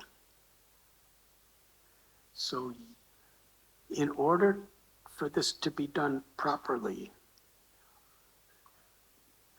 Krishna, you have to become Radharani, and all the gopis have to be, and all the gopas have to become gopis. And Radharani said, I'll become you, Krishna, and all my gopis will become gopas. And then you'll understand what it's like to be taxed by. And they decided to do this on the top of the hill. That's called Dangar. And this pastime took place where Radha and the gopis, in the form of gopas, taxed Krishna in the form of gopis. And there's a temple there. It's called the Radha Dan Bihari Temple. How many have been there? If you speak to the pujari, only a few people know this, the pujaris and us.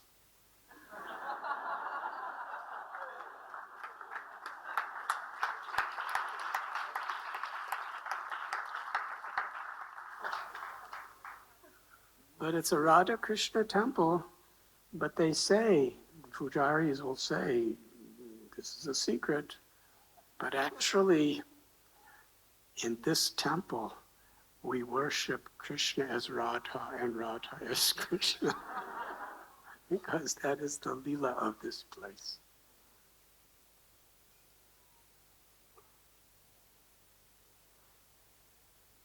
The supremacy of Braj Bhakti was described by Sri Chaitanya Mahaprabhu to Venkatabhata and his brothers Prabodhananda and Trimalabhata, and Gopalbhatta Goswami was present. He was describing, you are a devotee of Narayan. Tell me, why Lakshmi, the consort of your Narayan, she left Narayan because she wanted to be part of the Rasa Leela of Krishna in Vrindavan. And Katabhata said that Narayan and Krishna are the same person. There's one absolute truth. They're the same God. There's no difference. So if Lakshmi wants to go there, there's no fault for her. Lord Chaitanya said, yes, that's true. They are the same.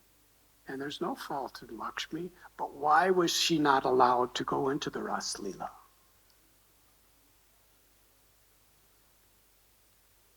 There's a place called Bailvan or Shrivan where she performed meditation for a long time in tapasya because she wanted to go in Ras Leela. But the gopis said, you have to become a gopi. That means you have to renounce your role as the goddess of fortune. You have to start milking cows.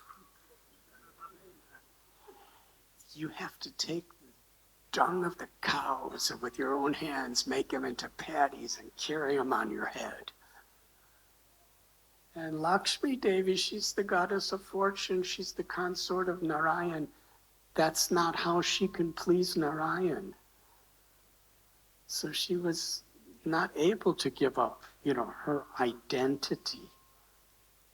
But she was given the opportunity to see the Ras Leela from Shrivan. Mahaprabhu said, why she wasn't allowed? Venkatavata didn't really have an answer to that. And then Lord Chaitanya said, actually they're the same. And at that point, Venkatavata said, as far as I know, understand now, you are Radha and Krishna, and I will follow the path of the loving service of Radha and Krishna. It is the most inclusive, sweetest, and purest path of bhakti.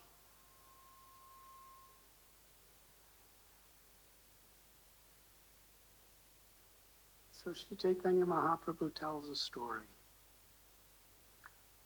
During the Rasa Leela of Govardhan, Basanta Rasa, one time Krishna was hiding from gopis, and the gopis were searching for him.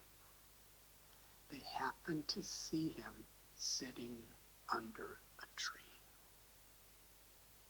They came running to him. Krishna's thinking, they caught me. What am I going to do? So he manifested his own eternal form of Narayan, Vishnu, the all-pervading supreme master of the universe, the Lord of Vaikuntha. He was sitting there in such a regal pose with 4 arms, each one holding the conch shell, the Sudarshan chakra, the club and the lotus flower. The gopis saw the supremely beautiful form of Narayan standing before them. And they bowed down. Narayan said, you may ask any blessing from me. The gopis, with great reverence, they said, O Supreme Almighty Narayan, the only blessing we desire, please tell us where we could find Krishna. And give us the blessing that with our love and devotion we will please Krishna. And Narayan, with his 4 arms, he pointed the direction into the forest. And gopis went running. They bowed down again to Narayan. Thank you, thank you, thank you, O beloved Supreme Lord, and ran to find Krishna. A few moments later, Srimati Radharani came searching for Krishna. And Krishna was already sitting in his majestic form of Narayan. And she came before Krishna. She came before Narayan. And with her folded palms, she offered her obeisances. And in the presence of Radha's love, it was literally impossible for Krishna to remain as Narayan. How is it impossible? The almighty supreme Narayan, he was so conquered. He tried with all his might to keep this disguise like he did for the other gopis. But when Radharani asked, where is Krishna? The sweetness of her voice, the love of her glance, the presence of her heart. He struggled. But Radharani defeated him without even trying. Two of his arms just melted away. And all the weapons disappeared. And he was just sitting there holding his flute by the power of Sri Radha's love. That place is still present. In fact, Radhanath, great-grandson of Krishna, installed the deity of Paita Bihari near Govardhan Hill. During the Rasa Lila, we have read and discussed that when Radharani and Krishna when Krishna found Srimati Radharani, he took her to a place called Sringarbat on the bank of Yamuna River in Vrindavan. And there he decorated her. Krishna personally wandered about collecting the best of flowers, the best of leaves, just to decorate Sri Radha. Some of you in your worship of deities, either in the temple of Radha Gopinath or in your homes, you go out to collect flowers to decorate the deities. Krishna was doing this. Worshipable Srimati Radharani. And she was sitting under a banyan tree.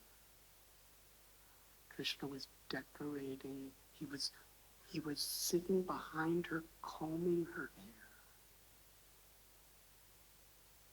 putting flowers on her body and her hair, giving perfumes, giving ornaments.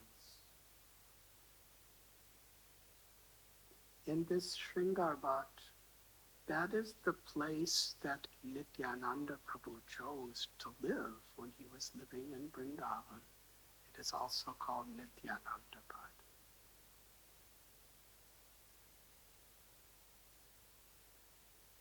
Who is Nityananda Prabhu? He's Balaram. Rajendra Nandana Jai Sachishuta Hoilo Se Balarama Hoilo Nitai.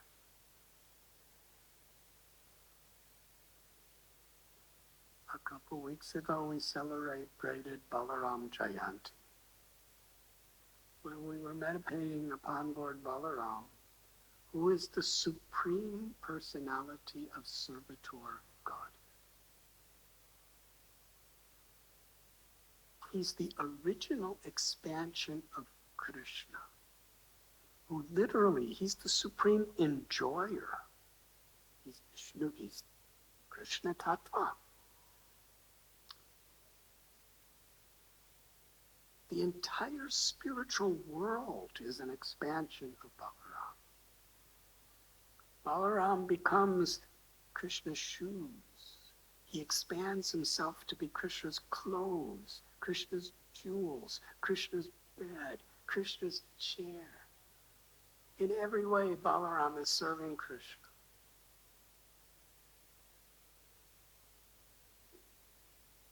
But what is Balaram's motive? He knows Balaram's of Krishna Tattva, he's the supreme enjoyer. Shri Radharani is the supreme enjoyed. She's the Shakti. Balaram knows that the ultimate supreme most pleasure for Krishna is Radha's love. Sri Balaramji knows that the supreme pleasure for all the residents of Vrindavan, including the cowherd boys and Mother Yashoda and all the peacocks and the parrots and everyone, the supreme pleasure permeating everything is Radha's love for Krishna and Krishna's love for Radha. So when Narottam Das Thakur prays that without the mercy of Lord Nityananda, one cannot enter into the loving pastimes of Radha and Krishna, we understand it in this context.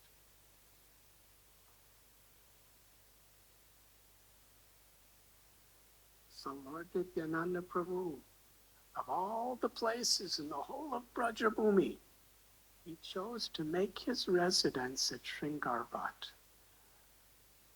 the place where Krishna takes the humblest position of decorating Srimati Radharani and rendering the most simple services for her pleasure, combing her hair, collecting flowers for her. And it was that place that Nityananda Prabhu waited for Sri Chaitanya Mahaprabhu to begin his Sankirtan movement. And then he went to Navadvipa.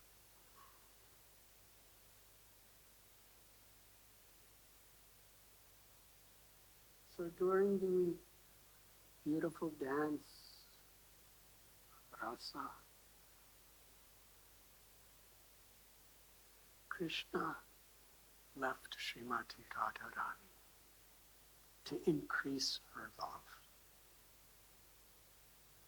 And Srimati Radharani went to a place that is now called Mansrovar. There, in her feelings of separation from Krishna, in her feelings of transcendental guilt, that I'm not worthy of Krishna. Why did I make such a mistake of thinking that I'm so important? And in her transcendental stage of anger, why Krishna left me? She wept incessant tears. And those tears filled a small lake that is called Mansrovar.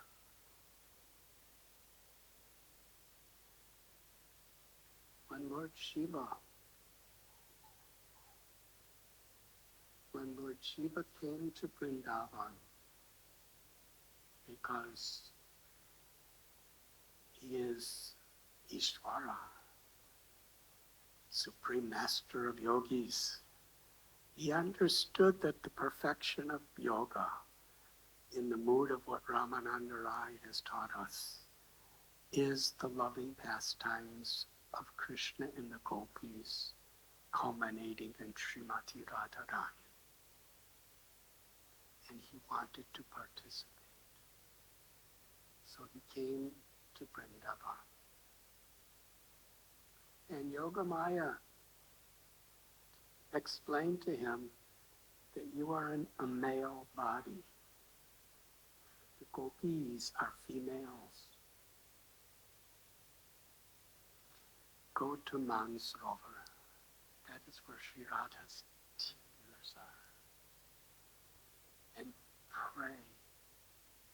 Pray and do your bhajan there for the pleasure of Srimati Radharani.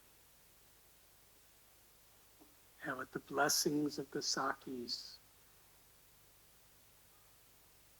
Lord Shiva was given the blessing to take his bath in Mansrovar.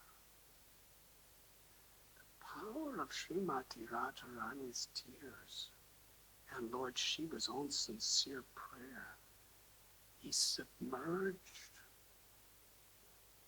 into as the great Ishvara. And he came out from the Kund as Gopeshwara. He was now a girl. He was a simple gopi girl. Not all-powerful gopi. He was a simple gopi girl. And he was in total happiness, the perfection of all of his desires. But still, he had his little crescent moon on her head and a little Ganga coming out of her hairs. But a very sweet, beautiful little gopi girl. And she came and Srimati Radharani greeted her. And the gopis and Krishna gave her the service of being the guardian of the Ras Mandala, where nobody could come in or out of the Ras Lila without Lord Shiva's blessings and permission. And Radhanath established there the deity of Gopeshwar Mahadev. And it's so important. Some of us, we go to Rishikesh and we see so many Shiva lingams and so many temples of Shiva. And Shiva being such a great yogi. Some even go to the type of Kailash mountain to see Lord Shiva. And those are wonderful pilgrimages. But where does Lord Shiva love to be the most? In Vrindavan, in the form of a gopi, rendering service. If anyone in this universe is the ultimate male personality, it seems to be Lord Shiva, yes? But yet his aspiration to be a gopi girl, because that's where the most rasa, that is where the most love, that is where the highest intimate perfection of yoga in its most condensed and pure form he experiences. And on the day of Shivaratri, all of the pujaris from all of the main temples of Vrindavan, especially the Gaudiya temples, they all have a particular time of the day that they could come to worship Lord Shiva. During the mornings, he's a Shiva Lingam, where everyone offers abhisheks with water from Yamuna, water from sacred kunds, milk, yogurt, panchamrita, panchagavya, so many prayers. And in the evening, Lord Shiva's dressed with a sari and earrings and nose ring as a beautiful gopi, where we offer our prayers.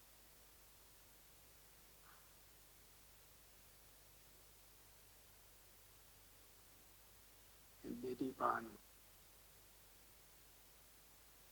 one of the holy forests of Vrindavan, there is the Ranga Mahal. During Rasa Lila, Srimati Radharani and Krishna take rest there. The gopis make a bed for them and they go to sleep in the manjaris, do sevas. And these Vishwanath Chakravarti Thakur, he tells story that once while they were sleeping in Nidiban, Srimati Radharani woke up and she told Krishna, I had an extraordinary dream. In this dream, there was a river, and the river was so much like the Yamuna River, but was another river. And on the bank of the river, there was this most beautiful, extraordinary golden form. He was a man, and with his arms raised, he was chanting kirtan. He was chanting our holy names. And there were thousands and thousands of people following him, all chanting our names. Sometimes he would be crying, where is Krishna? Where is Krishna? And sometimes he was crying, where is Radha? Where is Radha? I'm confused. Who is he? Is he me looking for you? Or is he you looking for me? Who is this personality?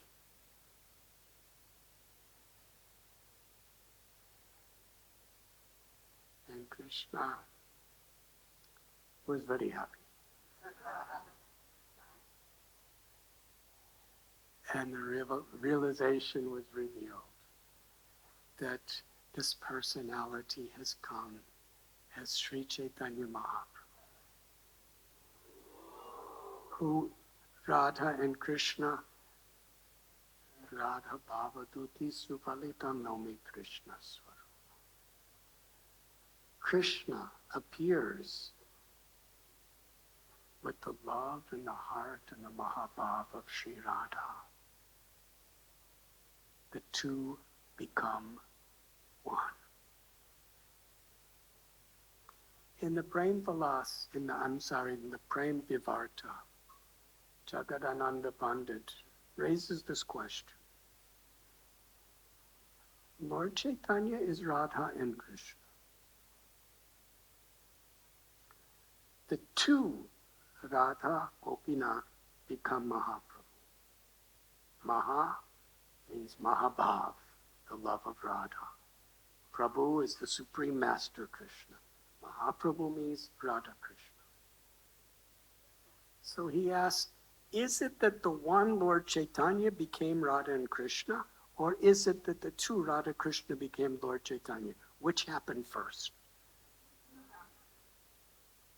Jagadananda Pandit is raising this question. Do any of us dare to give an answer? He knew he wouldn't, so he gave his own answer. Jagadananda Pandit said they're both correct because they are both simultaneously existing forever. In the spiritual world, there is Lord Chaitanya and there is Radha and Krishna. The inconceivable nature of the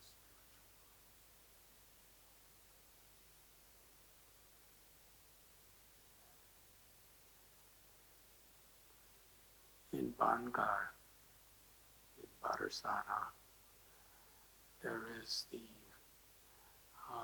pastime of Holi. Holi is a war of love.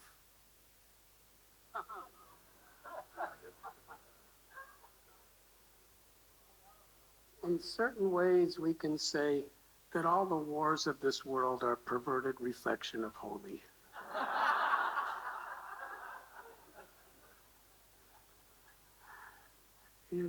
Holi, they have ways of throwing the powders, and it looks like they're exploding like bombs. They have syringes of holy waters, beautiful colors from from natural dyes, minerals, and powders, and they have sweets. These are their weapons. Their weapons are sweets.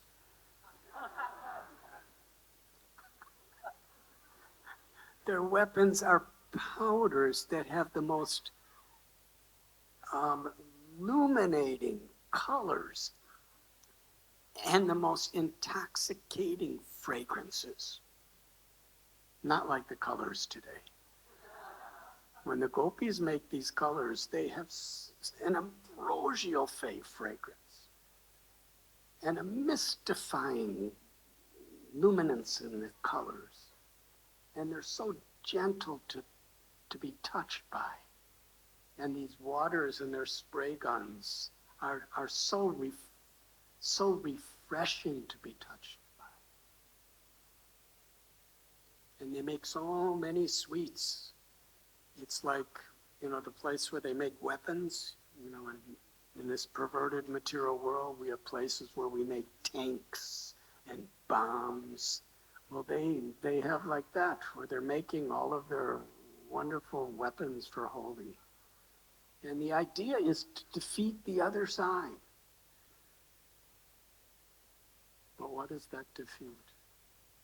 To defeat with love.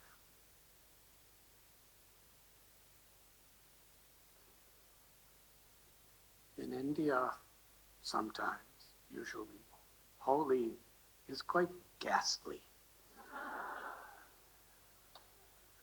It's more in the mood of Kurukshetra than Vrindavan. People just throw colors in your face and it hurts, and they ruin your clothes.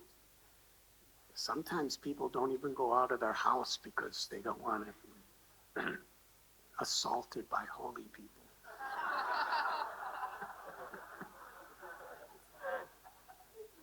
But in Vrindavan, it's very, very pleasing. The whole purpose of it is to make the other person happy with love. And the more happy you make the other person, the more you're defeating that person. And whoever can make the other the happiness, whoever gives the most happiness is the winner. And Krishna and his friends are on one side, Srimati Radharani and her friends are on the other side, and they are playing and they are giving sweets to each other, and they're putting dyes and they're playing music and they're dancing, trying to defeat the other with their love. Trying to give the most happiness to the other. And as far as we understand, Srimati Radharani's side is always victorious.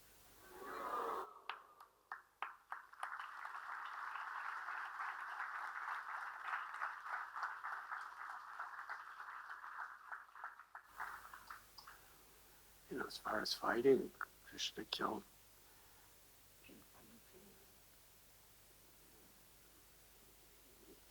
Aristasura, Trinavarta, Putana. He killed so many demons. There's no problem with him overcoming anyone. But yet he's defeated by the gentle and sweet love of the gopis. And Krishna, he finds infinite more pleasure. In fact, Radhanath Swami says that Krishna finds more pleasure when the old ladies of Vrindavan chastise him with very harsh words than he does when the great saints praise him with Vedas and hymns. Because it's based on affection.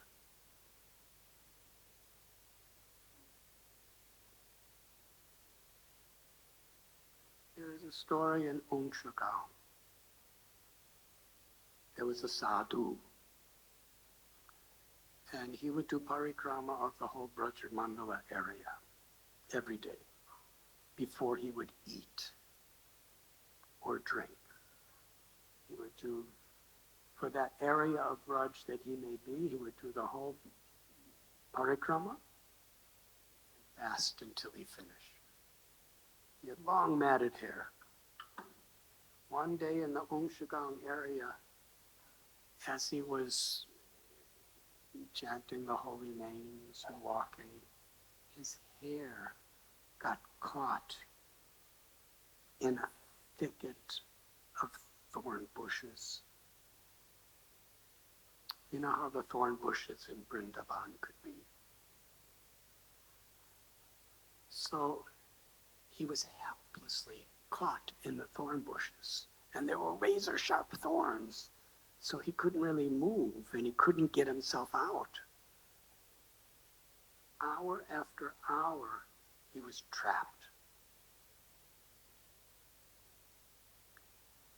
Krishna in person, in his original form, he comes before this sadhu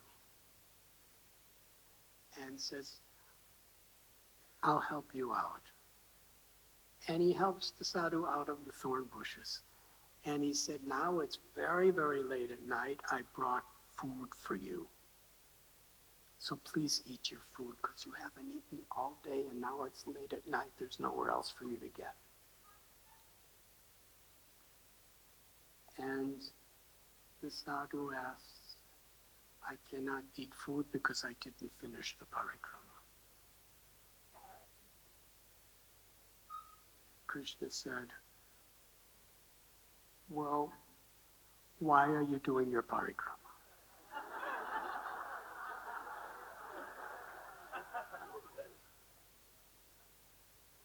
Sadhu said, I'm doing my parikrama to please Krishna.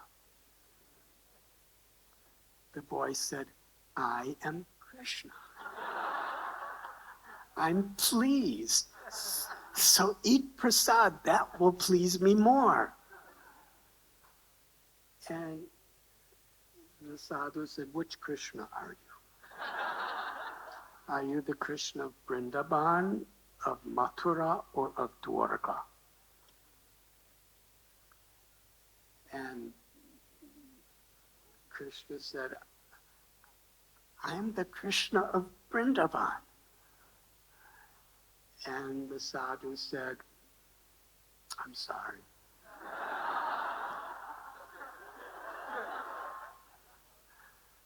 Unless Srimati Radharani comes here and authorizes you, I cannot take your food.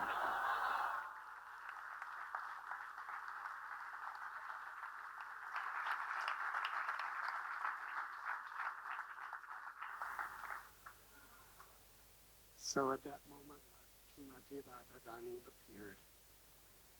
And the sadhu said, do you authorize this person?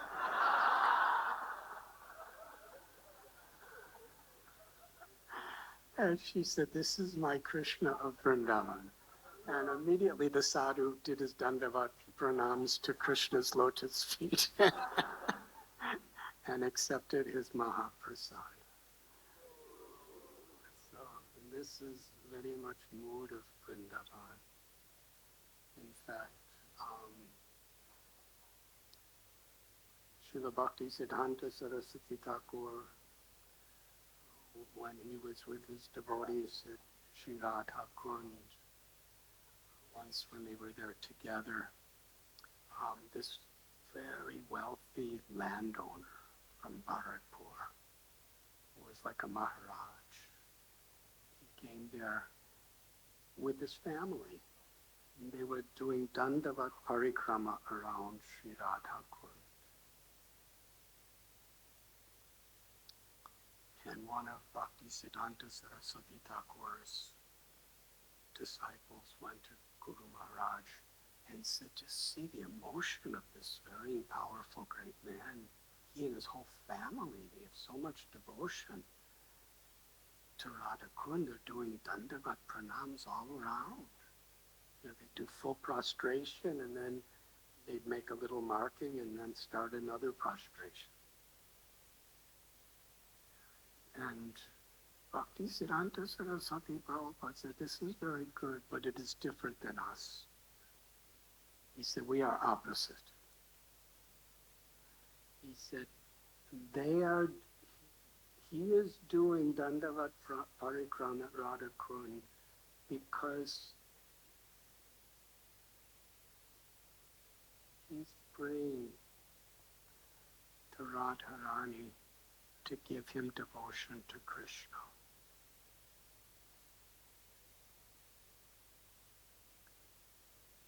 He said, but when we do parikrama of Radhakund, we are praying for devotion to Sri Radharani.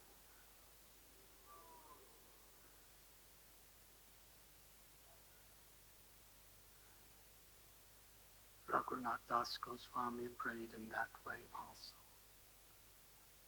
He's praying in separation. Oh Sri Radharani, in your separation, every moment is like a yuga. I'm waiting and waiting and waiting for you to accept me as your servant.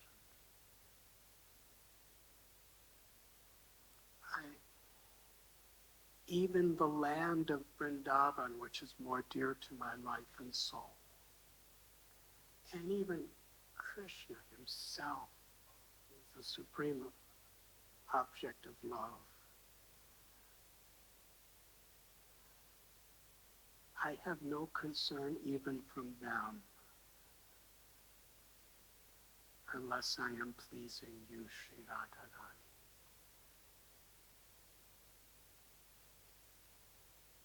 This is the mood that Rupa Goswami taught.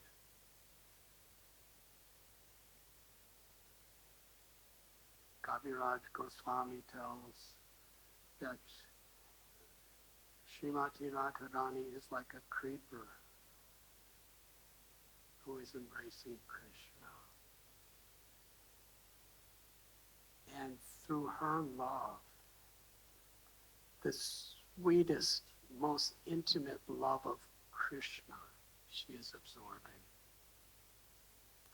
And the flowers that are on her creeper, the manjaris, the sakis, they are not only experiencing Sri Radha's love for Krishna, but they're experiencing Krishna's love for Radha. If we approach Krishna directly, we receive Krishna's love for us. But if we are an assistant of Srimati Radharani, a servant of a servant of a servant of Radha, then we taste Krishna's love for Radha. And because of Krishna's supreme love for Sri Radha, whoever is the servant of the servant of the servant, even 10 million times down, servant of the servant of the servant, is most dear to Krishna.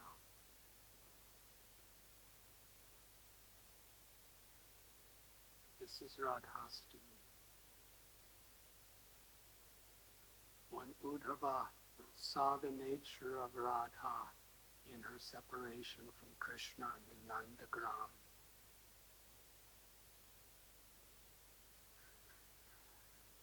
her prayer, she was talking to a bird, she was talking to a bumblebee,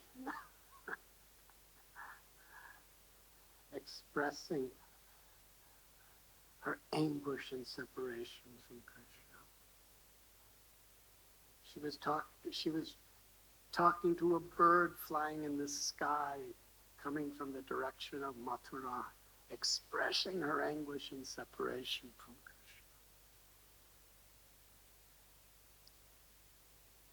That my body is like a house, and my soul is like a little domestic animal in the house. And the house is on fire. It's rapidly burning completely down. And the soul wants to get out, but it can't. Because there's a lock on the door. There's a lock on the door that will not let me out. And the lock, Krishna, was your promise that you will come back to Vrindavan. when Krishna left with the Krona to Mathura, he promised, I will come back. And even though so many months were passing and years were passing, still, I live for Krishna. Just like the soul in our body is within this little house of the body. And we want to give up our life without Krishna. But we will never do that. Because if Krishna ever does come back, he'll be pleased if I serve him and with love and devotion. And that was keeping Sri Radharani alive. Uddhava was Krishna's best friend. He was with them almost day and night in Mathura. He was a great scholar.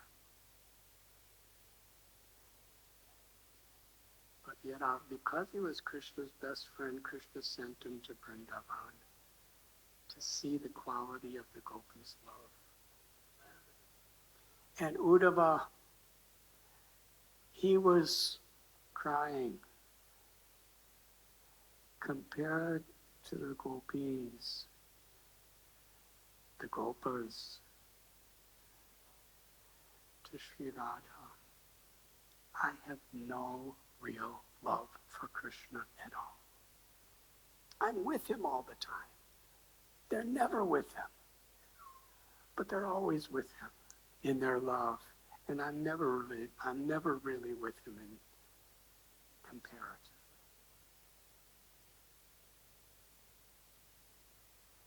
This most majestic, handsome, healthy prince of Dwarka, Uddhava, is praying, let me be a little shrub, a little shrub growing in the ground of Govardhan, so that Sri Radha, gopis, or even a cow may step on my head. And by getting their dust, I will receive a portion of their love.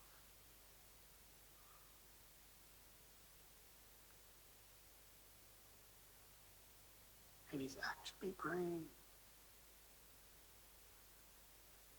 That is the extent he's appreciating the love and the mercy of Sri Radha. In Kurukshetra, after many years of separation, Sri Radha and gopis came to meet Krishna during the solar eclipse.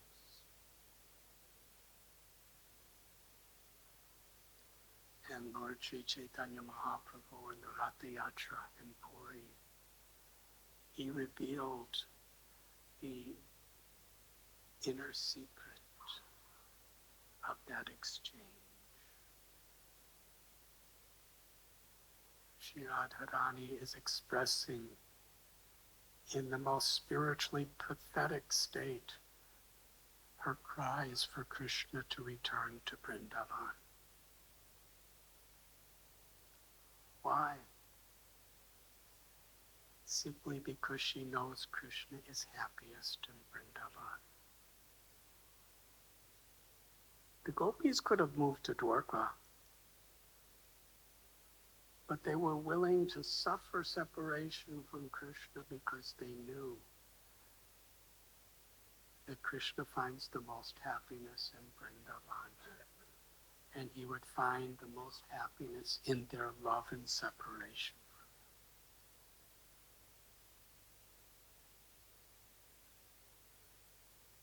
And that is the Ratha Yatra, Radharani's prayer to bring Krishna back to Vrindavan. And how Sri Chaitanya Mahaprabhu celebrated. Krishna knows everything past, present, and future. He knows everything. Vedaham samatitani vartamanani jami. But in Sri Chaitanya Charitamrita we read, Krishna sees a reflection of himself in a pillar, and it's so beautiful. It's so beautiful. Even Krishna is struck with wonder with the beauty.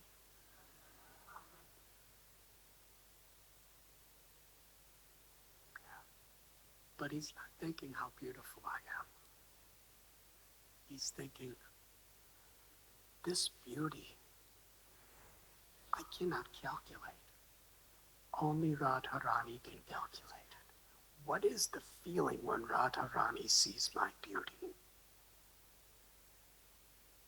I am a limitless ocean of love. I am Karuna Sindhu. But only Radharani really tastes it. What is Radharani's experience when she feels my love? What is the nature of her love?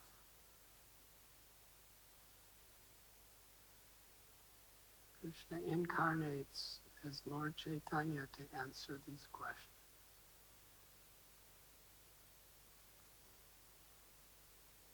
To experience the glories of Sri Radha's love. And in the mood of Sri Radha's love, she is Karunamayi.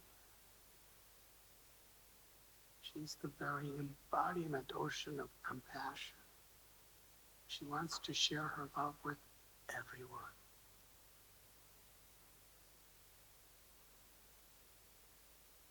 In the Parakiya Ras, sometimes in Vrindavan, people may criticize Radharani, but Radharani doesn't mind.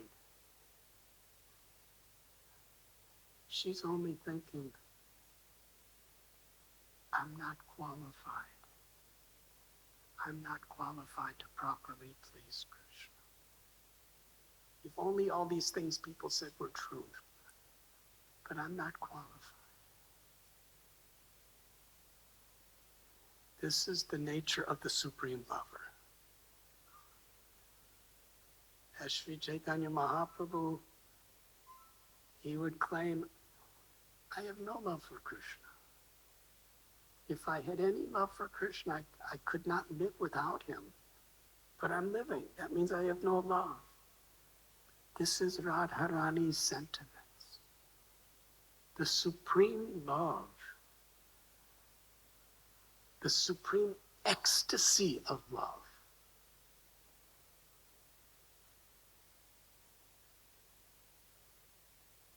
is naturally the humblest love.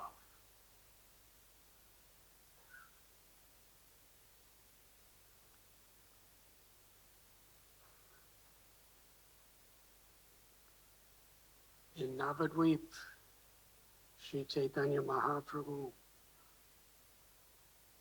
he spread the glories of Sri Radha's love by establishing the Sankirtan movement. Cheto Darpana Marajanam, Anandam Udiparatanam.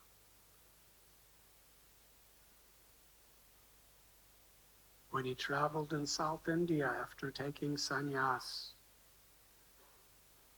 he took sannyas so he could reach people who were avoiding his mercy.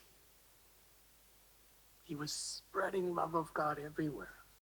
And when he returned to Puri in Rath Yatra, and while living in Gambhira with Radhanath and Radhanath Swami, he tasted and revealed the highest forms of spiritual happiness in separation, in tasting the sweetness of feelings of separation. It was on the Gambhira, while feeling these intense separations, he wrote the Shikshastakam. Shikshastakam is Sri Radharani's heart being revealed to us in the set of instructions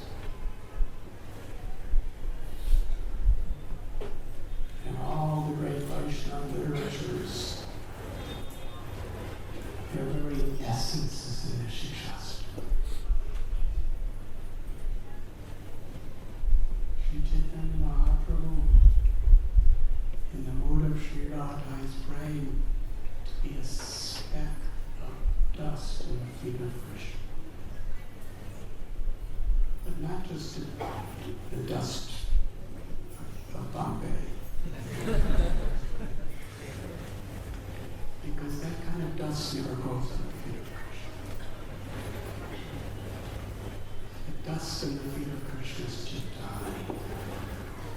It's pure, ever enlightened consciousness in the form of ecstatic love.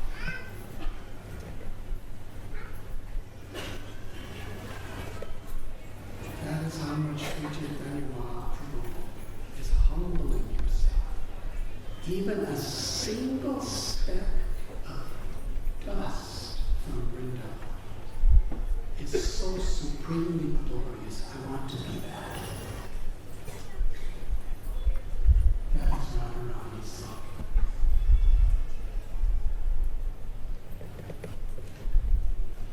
You may embrace me. You may keep me away, or you may make me broken-hearted by not being present.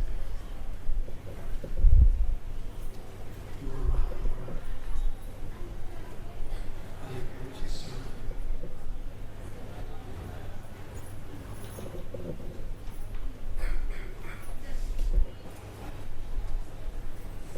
Our beloved Srila Prabhupada,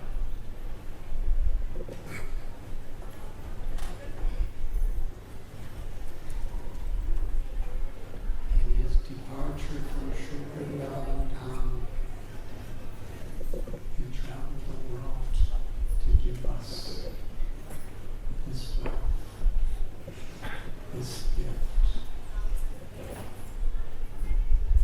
In many ways, Srila Prabhupada, and he applied Krishna consciousness very much without compromise to the world we live in today. What is real wealth? Real wealth is the aspiration, the idea, the goal. To love Krishna, to surrender to Krishna, to give our hearts to Krishna, and to please Krishna. That is the highest knowledge, the highest wealth, the highest goal, the highest everything. In many ways, we construct beautiful temples just so that people could come to learn that what is really and truly beautiful